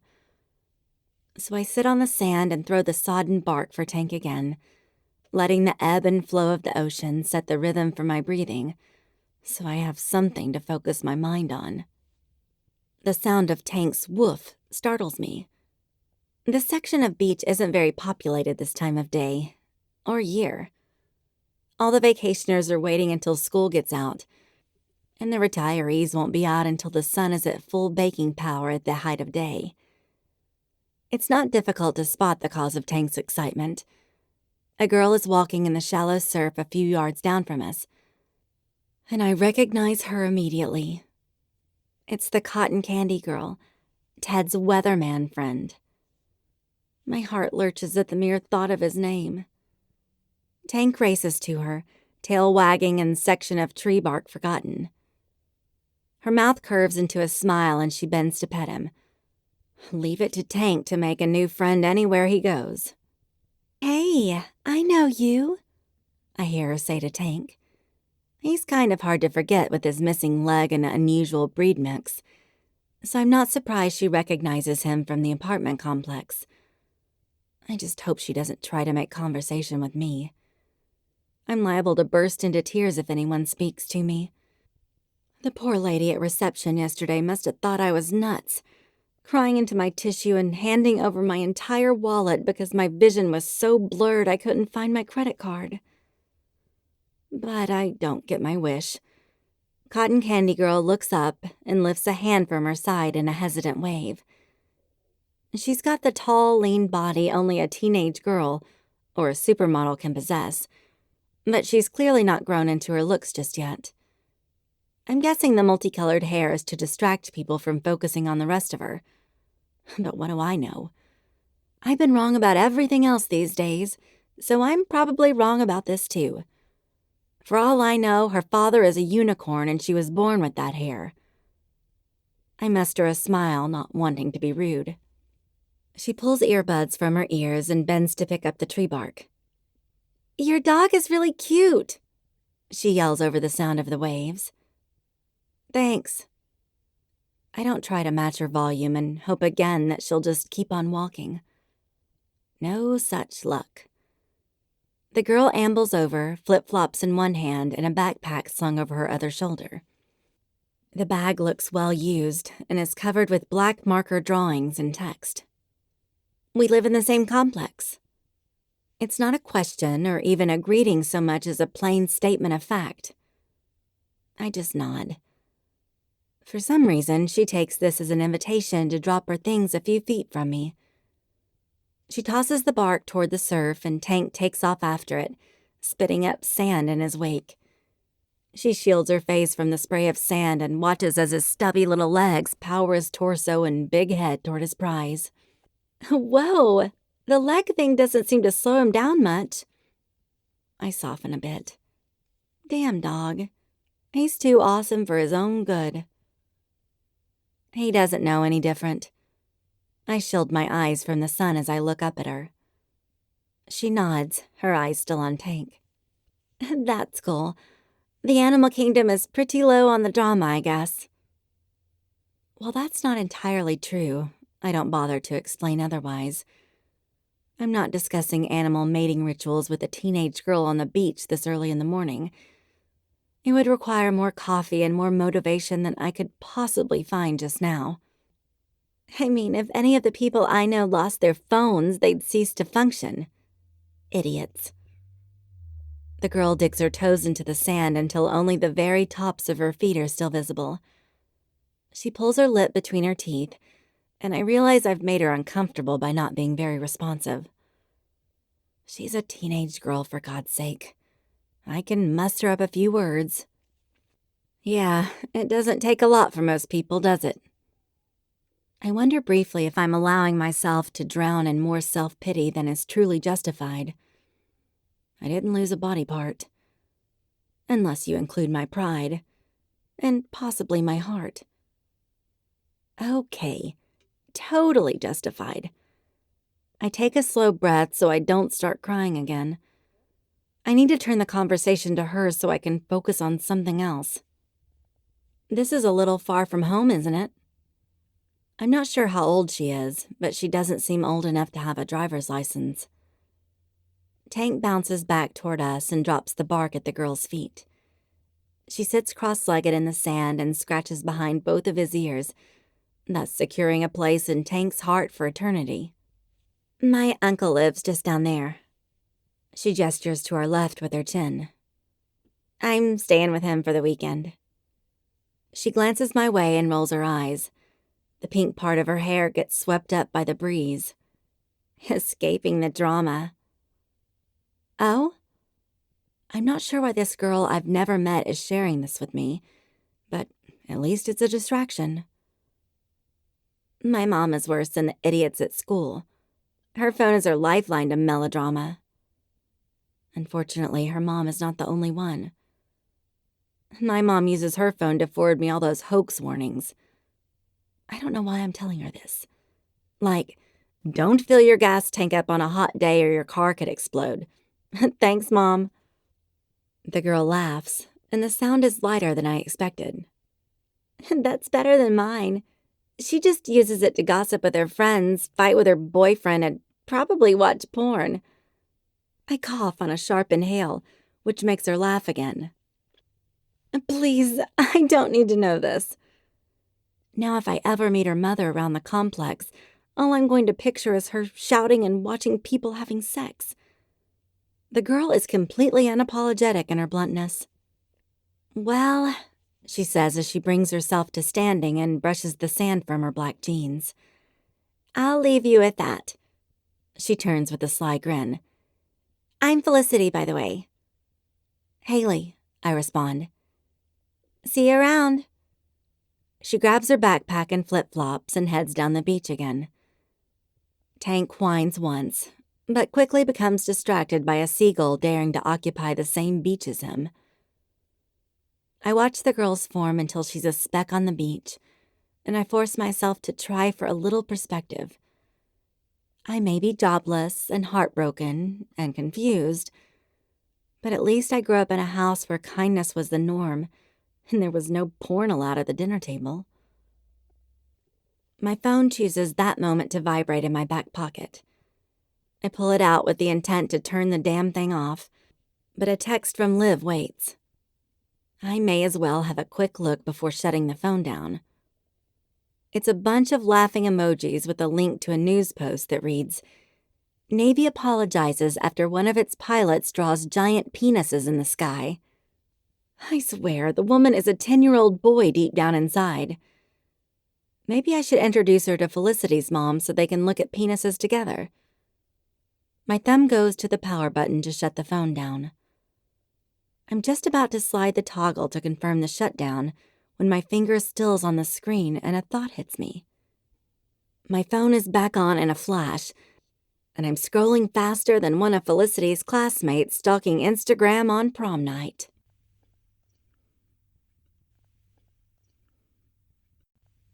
Chapter 15. Ted. I ignore my surroundings and take a healthy sip of my second whiskey of the night. The Goat and Compass is a favorite of mine, since the crowd isn't rowdy and the bartenders are pros who know when you want to be left alone. The fiery liquid burns as it goes down, but I welcome it. I haven't seen Haley since Friday, and I haven't stopped berating myself for what I did and how I left things. There's a reason I'm 30 years old and have had only 2 real relationships. The first was my chemistry lab partner in high school who, I think, ended up ditching me after 2 years for a guy who looked a lot like Legolas from The Lord of the Rings. I'm apparently no competition for Legolas, although, if memory serves, I was nursing a crush on my English teacher at the time, so I was probably not all that attentive. The second was a woman I met in grad school. We were equally obsessed with our own work, to the point where we ended up drifting apart. It's a common enough story. She saw it coming and tried to breathe life back into the relationship, but I didn't do my share to save us. I believe her parting words to me were, "I can't play second fiddle to people who don't even exist." Ouch. But I don't think I've ever felt as terrible about the way I treated anyone as I do right now. My gut hurts at the memory of Haley's stunned face, and I can only imagine how much she hates me right now, and probably herself. But the entire thing is on me, and I know it. Which is why I'm sitting in a bar wallowing. A tall figure sits on the bar stool next to me and flags the bartender. I pause my movements midway through lowering my glass to the bar top. The crowd is sparse tonight, and much like the rule about which urinal to choose in the men's room, there's a strict bro code about bar stools. You always leave a space between you and the next guy whenever humanly possible. And this man has just violated the sacred oath. Whatever he's having. As soon as I hear the man place his order, I relax and lower my glass the rest of the way. How the hell did you find me? I hate to break it to you, Ted, but your life isn't really all that adventurous. Mishka said you weren't picking up your phone, and nobody answered the door at your apartment, so I took a wild guess. Chad accepts the whiskey from the bartender and takes a large sip. Woohoo! Seems like I'm just in time. I don't exactly know what he's talking about, but I have a hunch he's been sent by his wife to make sure I'm okay. She's called twice about my manuscript, and I haven't returned her calls. In fact, I can't even look at the manuscript, much less my phone. My mind won't stop churning. When I let go of all reason and kissed Haley on Friday, it was beyond anything my imagination had conjured to that point. All the electricity that had been building up between us sparked a white-hot fire that I all but drowned in. I wasn't thinking about Liv or about Haley's sexual preferences.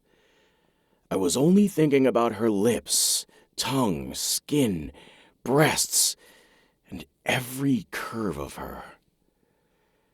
The one time reason tried to break through, the combination of her lips and my cock sent it right into the abyss. I've never in my life had a sexual experience that could hold a candle to that. And I've never regretted one more. I feel like a moron for not realizing earlier that Haley is bisexual.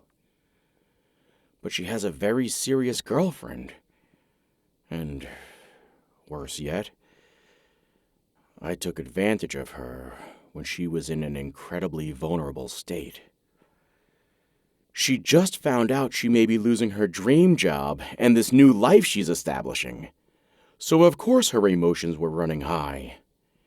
It was my one job as her friend to be there for her, to listen, to do my best to help. Instead, I gave in to my baser instincts and took what I wanted. From the minute I entered the door, it was supposed to be about her, and I made it about me. And now I'm confounded as to what to do. I don't think there's any way to fix it. Maybe I'm to blame for her cheating on her girlfriend, or maybe she was intent on finding comfort however she could. I don't know.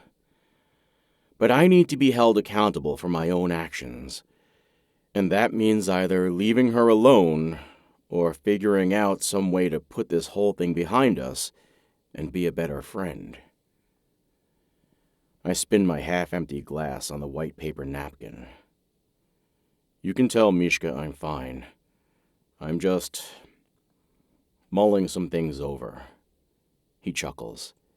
Now you see, that's exactly what she said you'd say. It figures.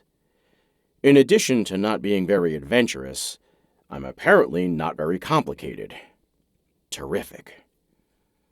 So why didn't she come herself?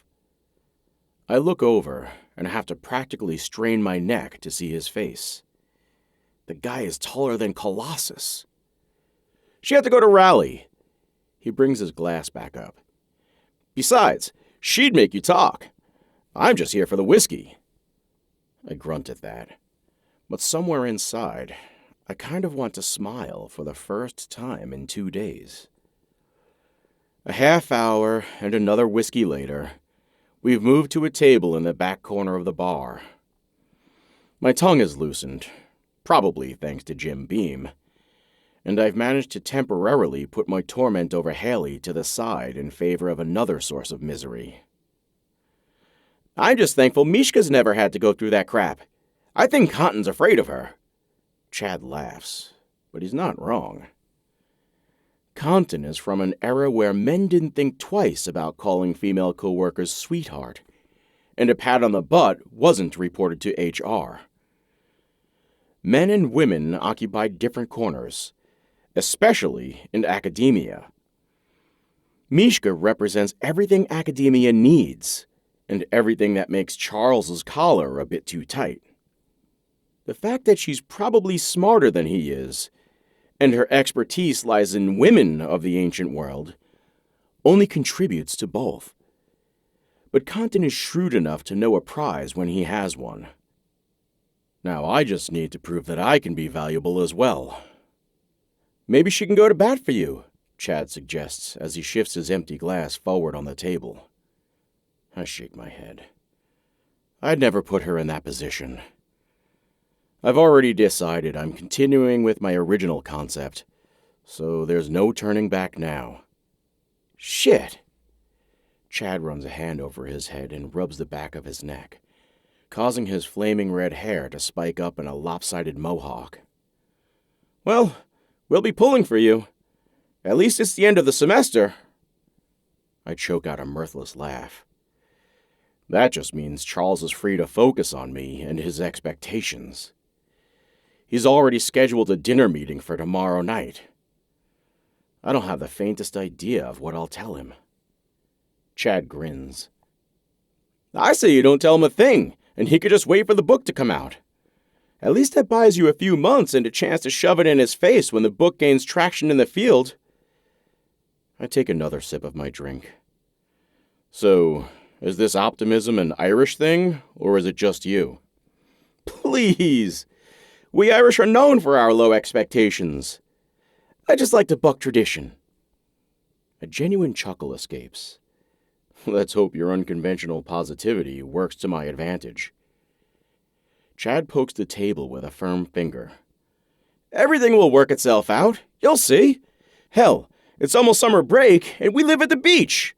Life doesn't get much better than that. He lifts his empty glass, and I raise mine as well. But I'm still weighed down. And not just by my situation with Charles. Because I know how good life can be. I caught a brief glimpse of it with Haley. But it's something no amount of optimism can deliver. I'm already 5 minutes late as I race into the dimly lit Boca Bay for my dinner meeting with Charles. The hostess gives me an expectant look, but my eyes dart around the room trying to locate Charles. I spot him in a padded leather booth along the side wall and head that way with a nod to the hostess. As I round the tables to reach him, I notice he started without me. A glass of red wine sits in front of him, along with the place settings and menus atop the white tablecloth. He looks up as I approach, and I get nothing but a nod and an entirely indiscernible expression. Great. So sorry I'm late. I don't bother to offer an excuse. I should have known that traffic at Military Cutoff and Eastwood would be hellish at this time of day. He gestures for me to sit without acknowledging my apology, so I slide into the seat with a contrite smile. Thankfully, the waiter chooses that moment to come take my drink order. So, Charles finally begins once the waiter has left, the semester comes to a close. He finally lifts his wine glass and swirls the contents. It's always bittersweet, isn't it? It is. I agree before taking a healthy swallow of the water in front of me. I'm trying to figure out if this dinner is just a friendly meeting between colleagues, or if it has a more specific purpose. The issue was cleared up with Charles's next words. I expect you'll be spending the first few weeks of the break polishing up your manuscript. I know what he wants. He wants me to offer to show it to him. I stall by taking another sip of water, but it just gives him time to throw down the gauntlet. Listen, Ted, I'm going to be frank with you. A fluff piece about popular culture is not going to get you any closer to tenure. He sets his glass down on the white cloth and eyes me. Unless you've heeded my advice, or Tappa is beating down your door for an article, your future at NCUW is not looking very secure. I trust you understand. My stomach roils. This is it. The moment of truth. Either I cave and kill my publishing deal, or I tell Charles he needs to trust me, have faith in my vision. I really should have prepared a speech, I realize way, way too late. But I can do this. I can lay the book out for him in a way where he'll finally see what I'm going for and why it will work. The waiter chooses that moment to deliver my drink, a glass of some random red I pointed to when I first sat. When he leans forward to set it down, however, he knocks my water glass over, right into my lap. I'm so sorry, sir. The shock in his face probably mirrors mine. The water douses my balls in an icy bath, and I'm on my feet before the term blue balls gets an entirely different meaning. Let me get you some napkins. The waiter puts both hands out, but I'm already on the hunt for the restrooms. Charles throws furtive glances around the dining room, clearly anxious not to make a scene. It's fine, I tell the waiter over my shoulder. Or it will be. Honestly, I should probably thank him for giving me extra time to think. It only takes a few minutes under the turbo hand dryer in the men's room to return my clothes to a decent state of dryness. And by the time I open the door, I've resolved how I'm going to convince Charles once and for all to stand behind me on my choice. What I need most is unwavering confidence. This is it. I step back into the dining room and turn toward the row of booths where Charles waits. But a voice from a nearby table stops me. That's her, Haley Parker. The voice is low with a clear North Carolina drawl. Damn, another masculine voice chimes in. She is hot. I can see why you want it in there. I force myself to casually turn, as if I've forgotten where my table is, and manage to set eyes on the source of the words burning a hole through my chest. It takes me a moment to place the man, but it finally hits me that it's the asshole from Haley's clinic, the very one who got her suspended. If I wasn't already livid from the first exchange, his next words send me straight into Hulk mode. Too bad she turned out to be such a raging bitch. The asshole signs the check in front of him, and his dinner partner laughs. Good thing you put her in her place. It's all I can do not to haul these men up and break their jaws. That is, if I knew anything about fighting, and if they weren't both a good 30 pounds heavier than me. But they can't talk about Haley this way. That prick can't get away with what he's done to her. I turn again and make a beeline for Charles. He opens his mouth to say something, but I cut him off. I have to go. His head shifts back. Excuse me? I'm sorry, Charles, but there's something important I need to do. He narrows his eyes, and a ghost of a smile plays on his lips. More important than your future at the university? It's obvious from his tone that he expects me to rethink my choice and sit down across from him. He's not playing the evil villain. He's just confident he's in the right. Because continuing this dinner meeting is what any sane person would do. But it's not what Batman would do. And more importantly, it's not what Ted Jones would do. Yes, I nod at him and pull out a few bills from my wallet. I drop the money on the table and then follow the two assholes out the restaurant's doors. I have some investigating to do and a friendship to save.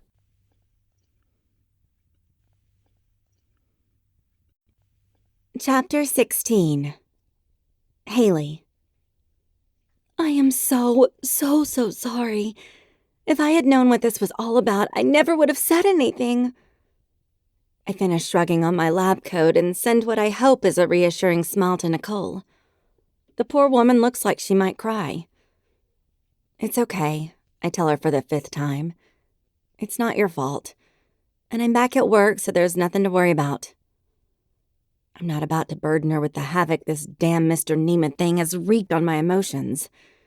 And besides, I can't be sure how much of my misery has been caused by the work issue versus the Ted debacle. Nicole shakes her head and is still wringing her hands, but it doesn't stop her from asking the question I know everyone is dying to ask.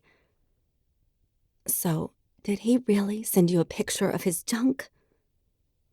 Part of me wants to laugh at the ridiculousness of the entire situation, but I just give her a grimace and a quick nod. It's true.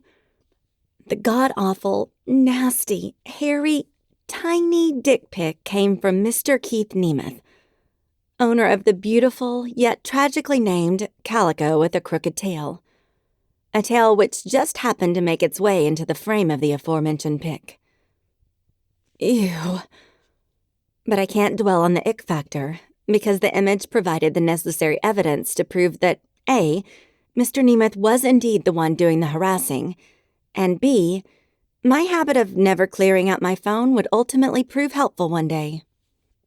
It was Felicity's talk of her mom's phone porn combined with Liv's funny headline that sparked an idea for me on the beach on Saturday. I realized I never did delete that heinous dick pic from my phone. And it hadn't occurred to me until that moment that the timing of the picture was probably no coincidence. I forced myself to scroll back and find the picture to match the date to AGL's first appointment. I tried not to look at the picture itself, but something about it caught my attention from the corner of my eye. A black, orange, and white V-shaped object in the upper left side of the frame.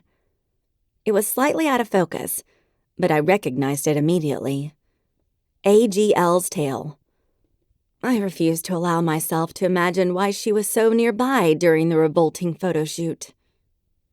Needless to say, I Ubered my ass directly to the clinic where Dr. Patel was working what was supposed to be my Saturday shift. And while showing him the picture, and my very appropriate response, was one of the most uncomfortable moments of my entire life, and probably his as well. He appeared almost relieved to see the piece of evidence. He told me he'd call on Monday once he had a chance to discuss the entire situation with Dale and Cicely. It still didn't resolve the issue of the other person's allegation of my inappropriate behavior, but I had to believe that was some hoax cooked up by Nemeth, too. I mean, he managed to somehow get my cell number, so I wouldn't put much past him when it comes to underhanded schemes. So I was more than a little shocked to ultimately learn that it was Nicole. Or not her specifically, but an eyewitness report from Jen.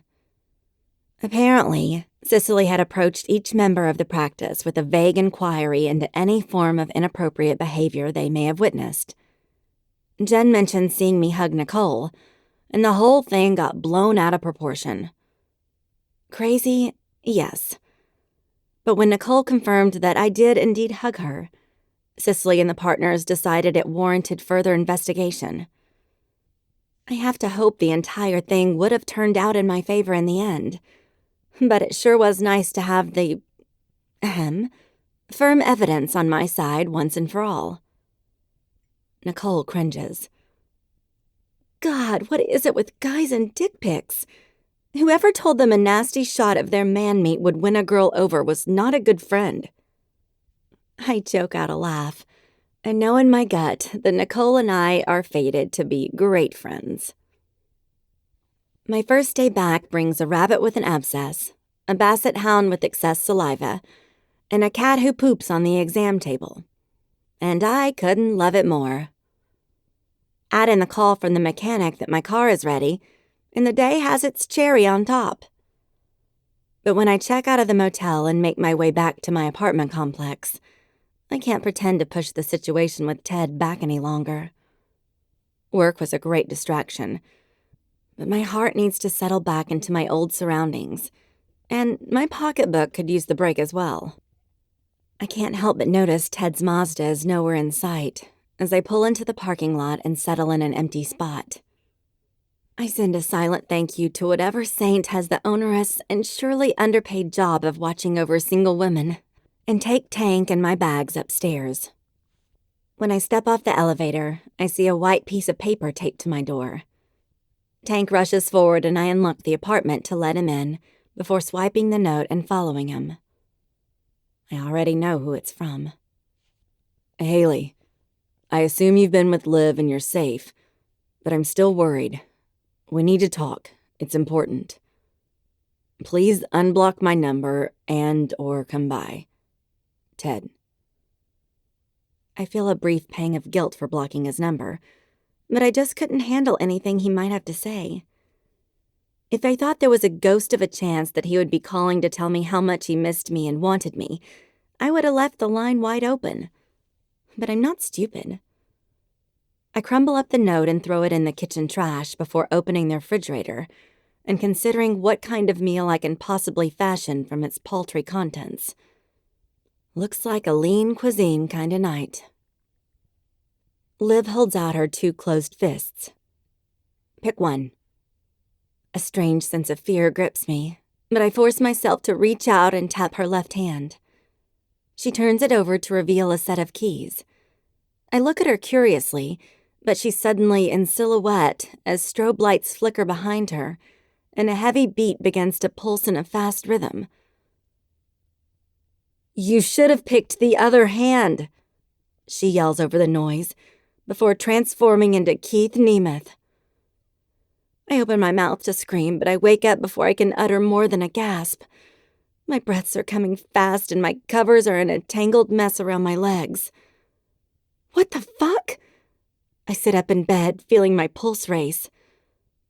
A series of bangs erupts behind me, causing me to yelp in surprise. Haley! The banging continues, and I realize it's Ted knocking on our shared wall. Ted?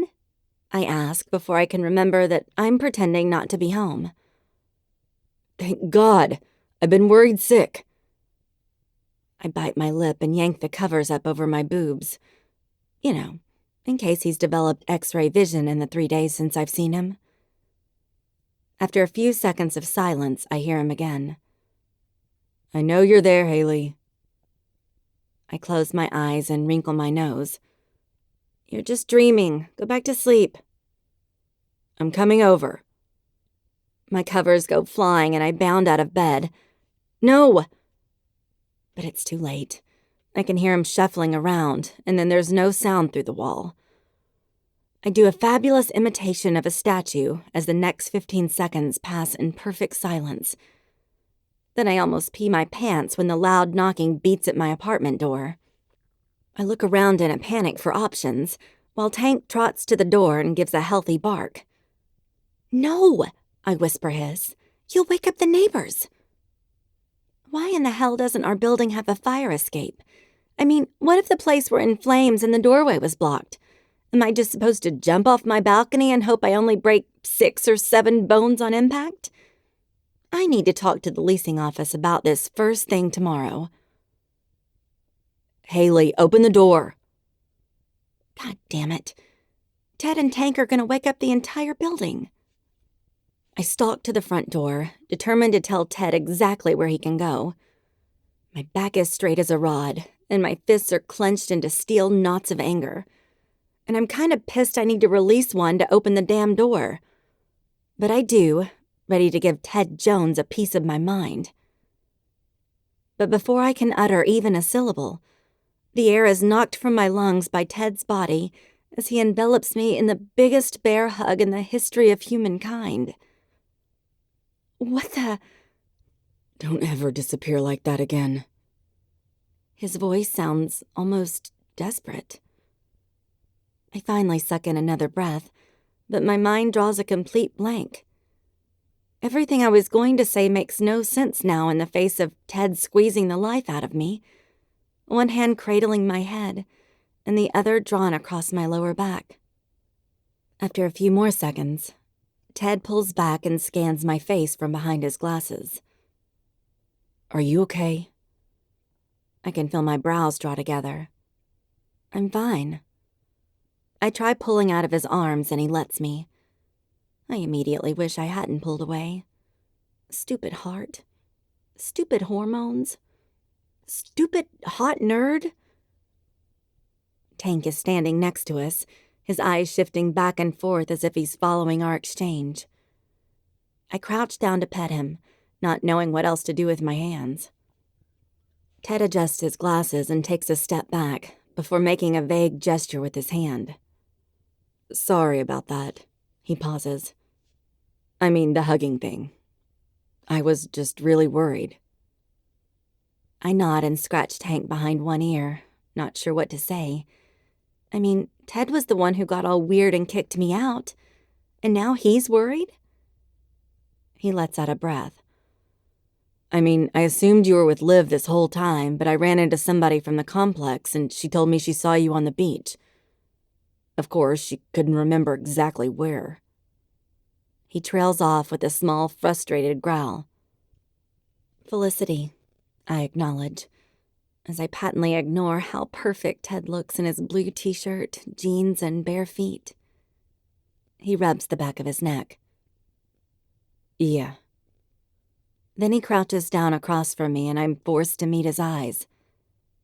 I'm so sorry for what happened the other day, Haley. So sorry. His blue eyes are sincere and contrite, and I can't stand it. He's so sorry I gave him a blowjob? I straighten to standing and walk to the kitchen to put a counter between us. You said that already. I know. He stands and approaches the counter. And I'm going to make it up to you, but first I need to show you something. He pulls his phone out of his pocket and brings it to rest on the granite surface. I'm about to protest when he cuts me off. You're not going to believe it, but I got some evidence to prove that your asshole client set you up. My mouth snaps shut. That was the last thing I expected him to say. What are you talking about? He arches his brows and presses the play button on a video he's taken. The picture is lousy and the sound is a riot of background noise at first, but then I can clearly make out Ted's voice. Ted's drunk voice. Yeah, man. They all think they're too good for us. I had this one chick panting after me, and when I tried to close the deal, she pretended she was never interested. Bunch of bitches. I gasp and reach for the phone, not sure whether to throw it at Ted or at the wall. What the hell? But Ted gets to it first and pulls it away. Just wait, please. Listen to the rest. I purse my lips and give a curt nod, still determined to break that damn thing. And maybe Ted's nose, too. He sets the phone back down and an unfamiliar voice chimes in. Right? Keith had one just like that. Some veterinarian with her fancy-ass diplomas on the wall. He set her straight, though, didn't you, man? My pursed lips fall open again, and my eyes dart to Ted's face. He's nodding, and a small smile plays at his lips. Damn straight I did. A familiar voice joins the recorded conversation. Pretty sure I got her fired. This is followed by a round of drunken male laughter that abruptly ceases as Ted presses the pause button, and we return to the silence of my kitchen. It goes on. I'm sure it's enough to convince the partners at your clinic. I'm absolutely stunned. Where did you get this? Ted shrugs and suddenly looks a bit embarrassed. By chance, really. He shoves his hands in his jeans pockets. I overheard them talking at a restaurant, And when I recognized Keith from that day I dropped you off at work, I followed them to a bar. His mouth shifts to the side. All it took was a few drinks and channeling every shithead I've ever met to get them to start talking. I no longer want to throw the phone at the wall. Or at Ted. What I want most is to walk around that counter and return the hug he gave me just minutes ago. Because while Ted may not want me and the scene in his apartment was a nightmare, he is a fucking good friend. So I do. I round the corner and put my arms around him, squeezing almost as hard as he squeezed me. "Thank you, Ted," I choke out. His arms come around me, and we stand there for a minute as I fight tears. I can feel his whiskers tangle in my hair as he speaks. Now, if you'll unblock me from your phone, I can send you the video to show to your bosses. A laugh escapes me, and I give him one more squeeze before pulling back to look up at him. I don't need it. I shake my head as my lips curve up. He frowns. What do you mean? I'm smiling hard now. I already found evidence against him. I went back to work today. It's all fixed. What? His frown disappears and he returns my smile. Really? That's so great. I just nod and keep smiling like an idiot. He cocks his head. Then why are you thanking me with hugs and smiles instead of bashing my head in like I know you wanted to 5 minutes ago? I grip his forearms and breathe in, trying to ignore his familiar scent. Because you came to my rescue, I swallow. And you're a really good friend. He gives me the side eye. Even though you didn't need to be rescued? I nod and grin. Even then. Ted pulls his arm so my hands slide down and he can clasp my hands in his. The sensation is so bittersweet. You know I care about you, Haley. I'm sorry I took advantage of you when you were feeling so lost. His eyes don't leave mine, but I'm a bit confused by his words. If you plan to tell Liv, I'm willing to do anything to help. I can explain it was all my fault, or I can disappear when she comes to visit. Anything you need. But I promise I won't abuse your trust like that again. And now I'm completely confused. Say what? I know, but let's just be thankful most of my conversations are with animals. You and Liv, and our indiscretion. He looks pained at the words. Me and Liv. It's not a question. I just feel the need to repeat his words so maybe their meaning will register in my brain. Yeah. I mean, you two have been together for a long time. I'm sure you can work it out. It. Same as before, not a question.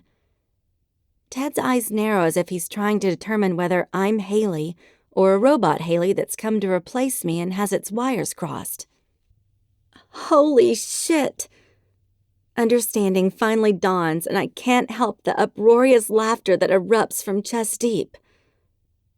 Is all Ted can manage as he adjusts his glasses again. Poor, confused, lovely, considerate, sexy man. Liv and I aren't dating. We're best friends. I'm still laughing because I can't help it. I'm picturing kissing Liv, and it's just so damn funny. Ted steps back and throws an arm out. But I heard you. I heard you talking about the distance being so hard and about your breasts. He makes a quick gesture to my rack.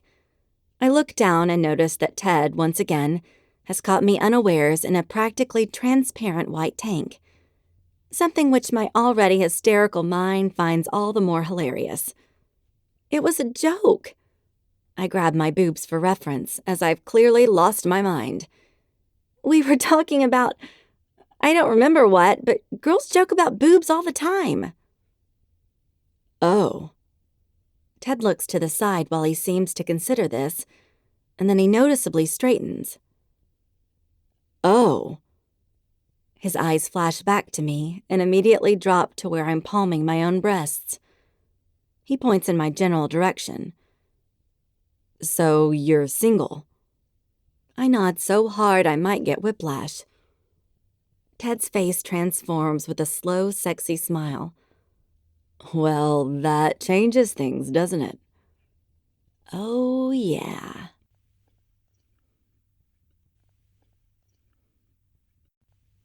Chapter 17.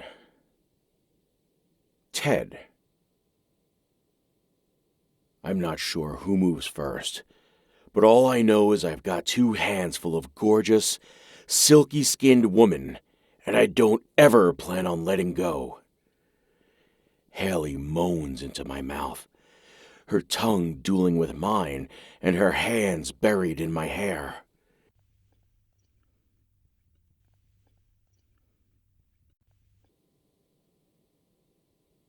So, wait. Superman is Zeus and Batman is Hades? I'm living the ultimate fantasy of my entire life right now. A beautiful woman, hot sex, and comics. If this is a dream, please don't ever wake me. I kiss the swell of Haley's breast, where my head is resting quite comfortably. Kind of, I respond. I mean, it's all open to interpretation, but that's the general consensus. What about the Flash? She draws circles on my back with her finger while she considers this news that has apparently blown her mind. Even the fact that she's showing any interest at all in this stuff makes me really fucking happy. Hermes. Her finger halts for a moment. Oh, okay, I guess that makes sense. I run my thumb over her nipple, and she gasps before speaking again. Iron Man? Her voice is breathy now. Daedalus, sort of. Haley's back arches, and she practically purrs. I've never even heard of that one. Well, I speak into her skin as my mouth travels to her other breast. Marvel tends to stick with the less popular mythological characters. Neither of us says anything for the next minute or two. We have more important things to do with our mouths. Following a first round of sex, in which I might have seen God, or momentarily lost consciousness, we lounged on Haley's bed, exhausted, but in no mood to sleep just yet. We talked some more about what we'd missed in the last few days, and I shared with her that I was anticipating Charles would withdraw his support of me within the department. I didn't tell her that I walked out of a meeting with him to chase after Keith Nemeth, and I never will.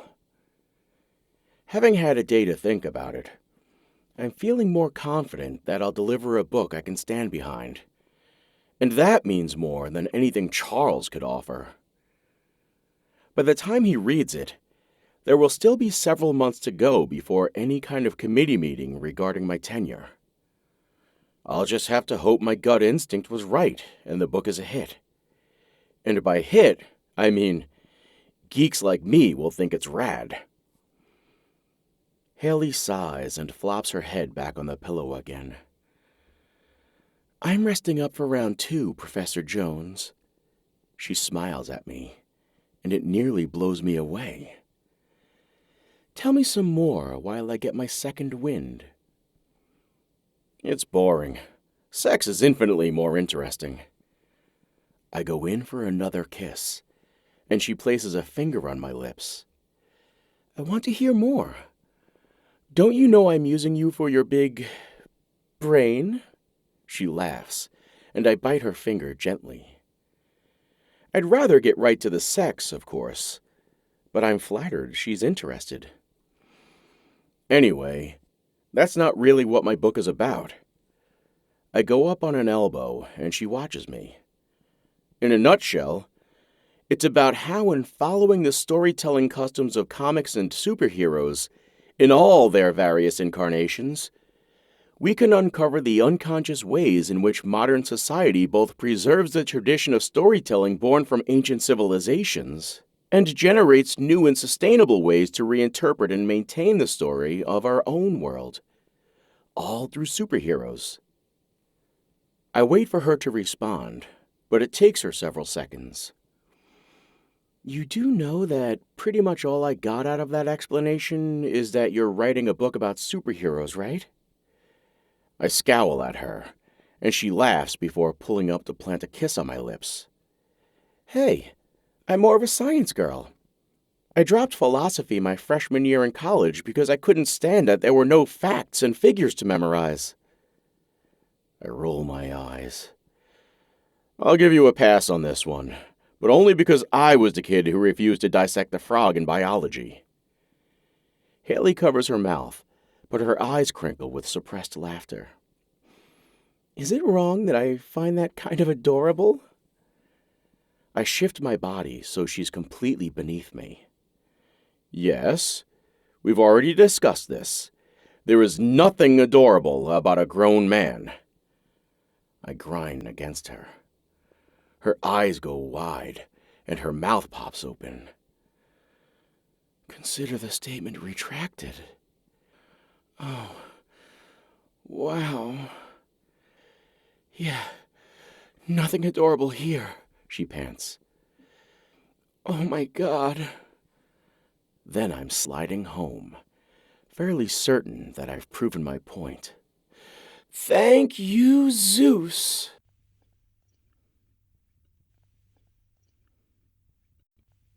Epilogue. Haley. 6 months later. I got my first comic book when I was 9 years old. It was The Amazing Spider-Man number 423, and I read that thing until the staples fell out. Several guests smile as Ted addresses us. The title of the issue was Choices. It wasn't Spidey's best day, to say the least. In fact, it was arguably one of his worst. The story was about the difficult choices we all have to make, but I always thought it was about having the courage to make the right choice, to do the right thing. He adjusts his glasses and looks right at me. I send him a huge smile and he winks. Writing this book and bringing it to publication required many choices, although none even approaching the level of Spidey's challenges with Electro. He grins. A few chuckles filter through the small crowd. It is my sincere hope that I've let integrity and wisdom guide my decisions throughout this journey. Thank you for your kind support, and I hope you enjoy the book. Ted makes an uncomfortable half bow, and everyone claps. Liv and I are the loudest, and I'm pretty sure she's the only one who catcalls my boyfriend. Mishka loops her arm in mine. We're so excited for him. I beam at her. She and Chad threw this party to celebrate Ted's book release. Most of the department is here, including Charles, who I notice has a copy of the book tucked under his arm. We still don't know what will happen for Ted, but if the early reviews of his book are anything to go by, Charles will be begging him to stay. Your house is beautiful, Liv chimes in. Mishka and Chad's house is one of those historic beauties in Sunset Park, with a brightly colored exterior and wide front porch. Thanks. Mishka smiles and then leans in to whisper. I know a guy. Chad owns a contracting business and did most of the renovations. So, Ted says as he walks up to our trio, how bad was I? I grab his face and kiss him hard on the lips. You were amazing. His cheeks pink a bit at my blatant PDA in front of his colleagues, but I don't care. I step back and smile at him. Liv lifts her champagne flute. I read the first chapter and hardly understood a word, but it's got hot dudes in it, so I'm sure it'll sell 1 million copies. Ted cocks his head while Liv sips her drink. I'm not really sure how to take that. Excuse me a second, Mishka mumbles as she cuts between us, her eyes trained to the other side of the room. Oh, hell no. We all follow her gaze and I snort, when I see Chad practically climbing the beautiful wainscoted wall while Patrice Conton violates his personal space and possibly something else. Liv gasps. She's like 70. It's never stopped her before. Ted unconsciously brings a hand to his ass, making me want to laugh and touch his butt. Then all three of us watch as Mishka pulls Patrice aside and they disappear into the kitchen.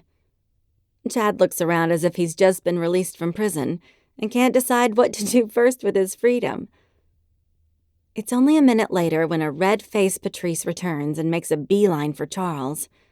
Her eyes never leave the ground as she hurries him out the front door. What was that? Ted puts an arm around my waist.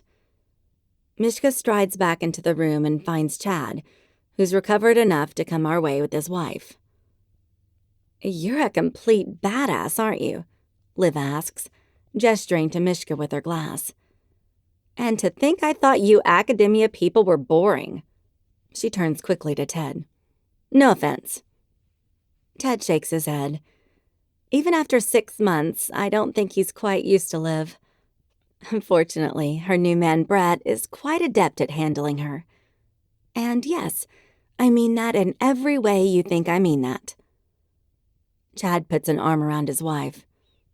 As long as that makes me Mr. Badass. Ted laughs at his friend. I'm afraid to ask what just happened. Mishka sniffs. I just told Patrice something she's been needing to hear for a long time. That's all. For a second, my stomach dips with the memory of what happened when I tried the same thing. But if anyone can roll with the punches, it's Mishka. And besides, nobody gets to flirt with our men but us. The front door opens and a familiar head of neon purple hair makes a hesitant move forward. I nudge Ted and raise my hand to signal Felicity. Her wary expression relaxes when she sees us, and she slowly makes her way over with her ever-present backpack slung over her shoulder. We haven't seen as much of her lately. She's living with her uncle now since her mom decided to move in with the boyfriend. I suppose her mom's data charges are lower now that she and the boyfriend can watch porn and yell at each other from the comfort of their own living room. But Ted is pretty good about keeping in touch. After all, I still don't understand the big deal about the weatherman, and he needs someone from the comic world to discuss the damn things with. He's also been encouraging Felicity to take some art classes. She finally showed him all the sketches she's been working on, and he was beyond impressed. Hey, you made it. Ted greets her with a fist bump. Yeah, I can only stay for a minute, though. Uncle Milo's waiting in the car. She hooks a thumb back to the door. We're going to the movies. Pretty soon you'll have your license, won't you? Felicity beams at my question. 2 months. I'm counting the days. She looks happy, more sure of herself these days. She lowers her backpack to the floor and digs in it before pulling out a copy of Ted's book and extending it with a sly grin and a Sharpie. Now that I know a famous author, I figure a signed copy is a sound investment. Ted shakes his head at her, but takes the offered items. Very funny. Cute hair, Liv comments while Ted signs the book. Felicity's hand immediately lifts to her head. Oh, thanks. I'm thinking I might go back to my natural color next, but I don't know. She shrugs and I want to squeeze her in a hug. But of course I don't dare.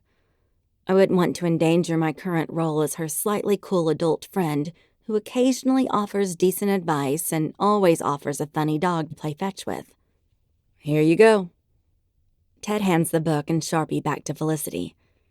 Oh, and don't forget, the Uncanny X-Men relaunch comes out next week. She rolls her eyes at him. Maybe an old guy like you needs a reminder, but not me. I'll be stalking my mailbox before you even get up in the morning. Liv looks at me with wide eyes, but I just smile as Ted and Felicity tune the rest of us out to talk comics. Mishka and Chad excuse themselves to chat with more of their guests, and Liv pulls out her phone, laughing at something Brett must have texted. I watch Ted and Felicity, just like that first day when I saw them on the sidewalk, and the sight of him made my chest tight. I felt like an outsider then, but not now. The fact remains I'm just not into the Weatherman, or most of his comics, but I'm very much into Ted Jones, and he's most certainly into me too. So? Ted closes his laptop as I enter the living room. My expression is carefully schooled as I fidget with the phone I've just hung up.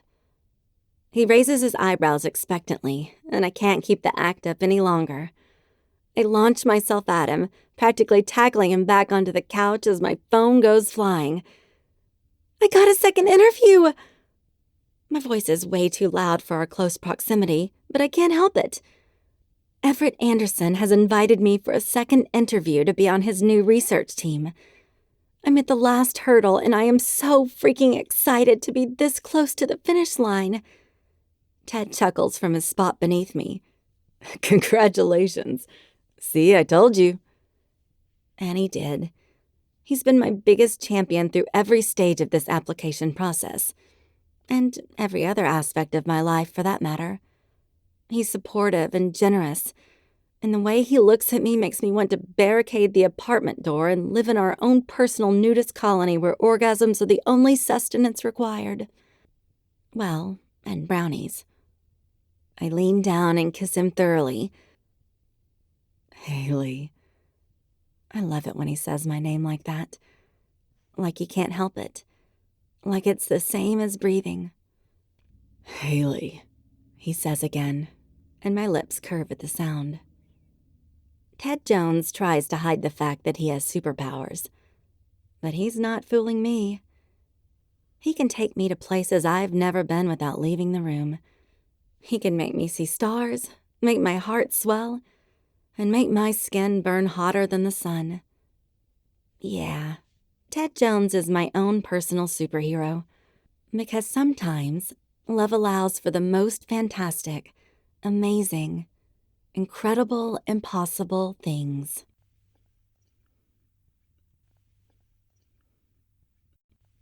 This concludes The Nerd Next Door, a friends to lovers romantic comedy. Carolina Kisses, Book 1. Written by Sylvie Stewart.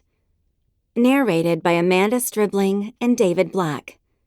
We hope you have enjoyed this production. Listen to Liv and Brett's story In the Way You Are. Now available in audio. Copyright 2018-2019 by Sylvie Stewart.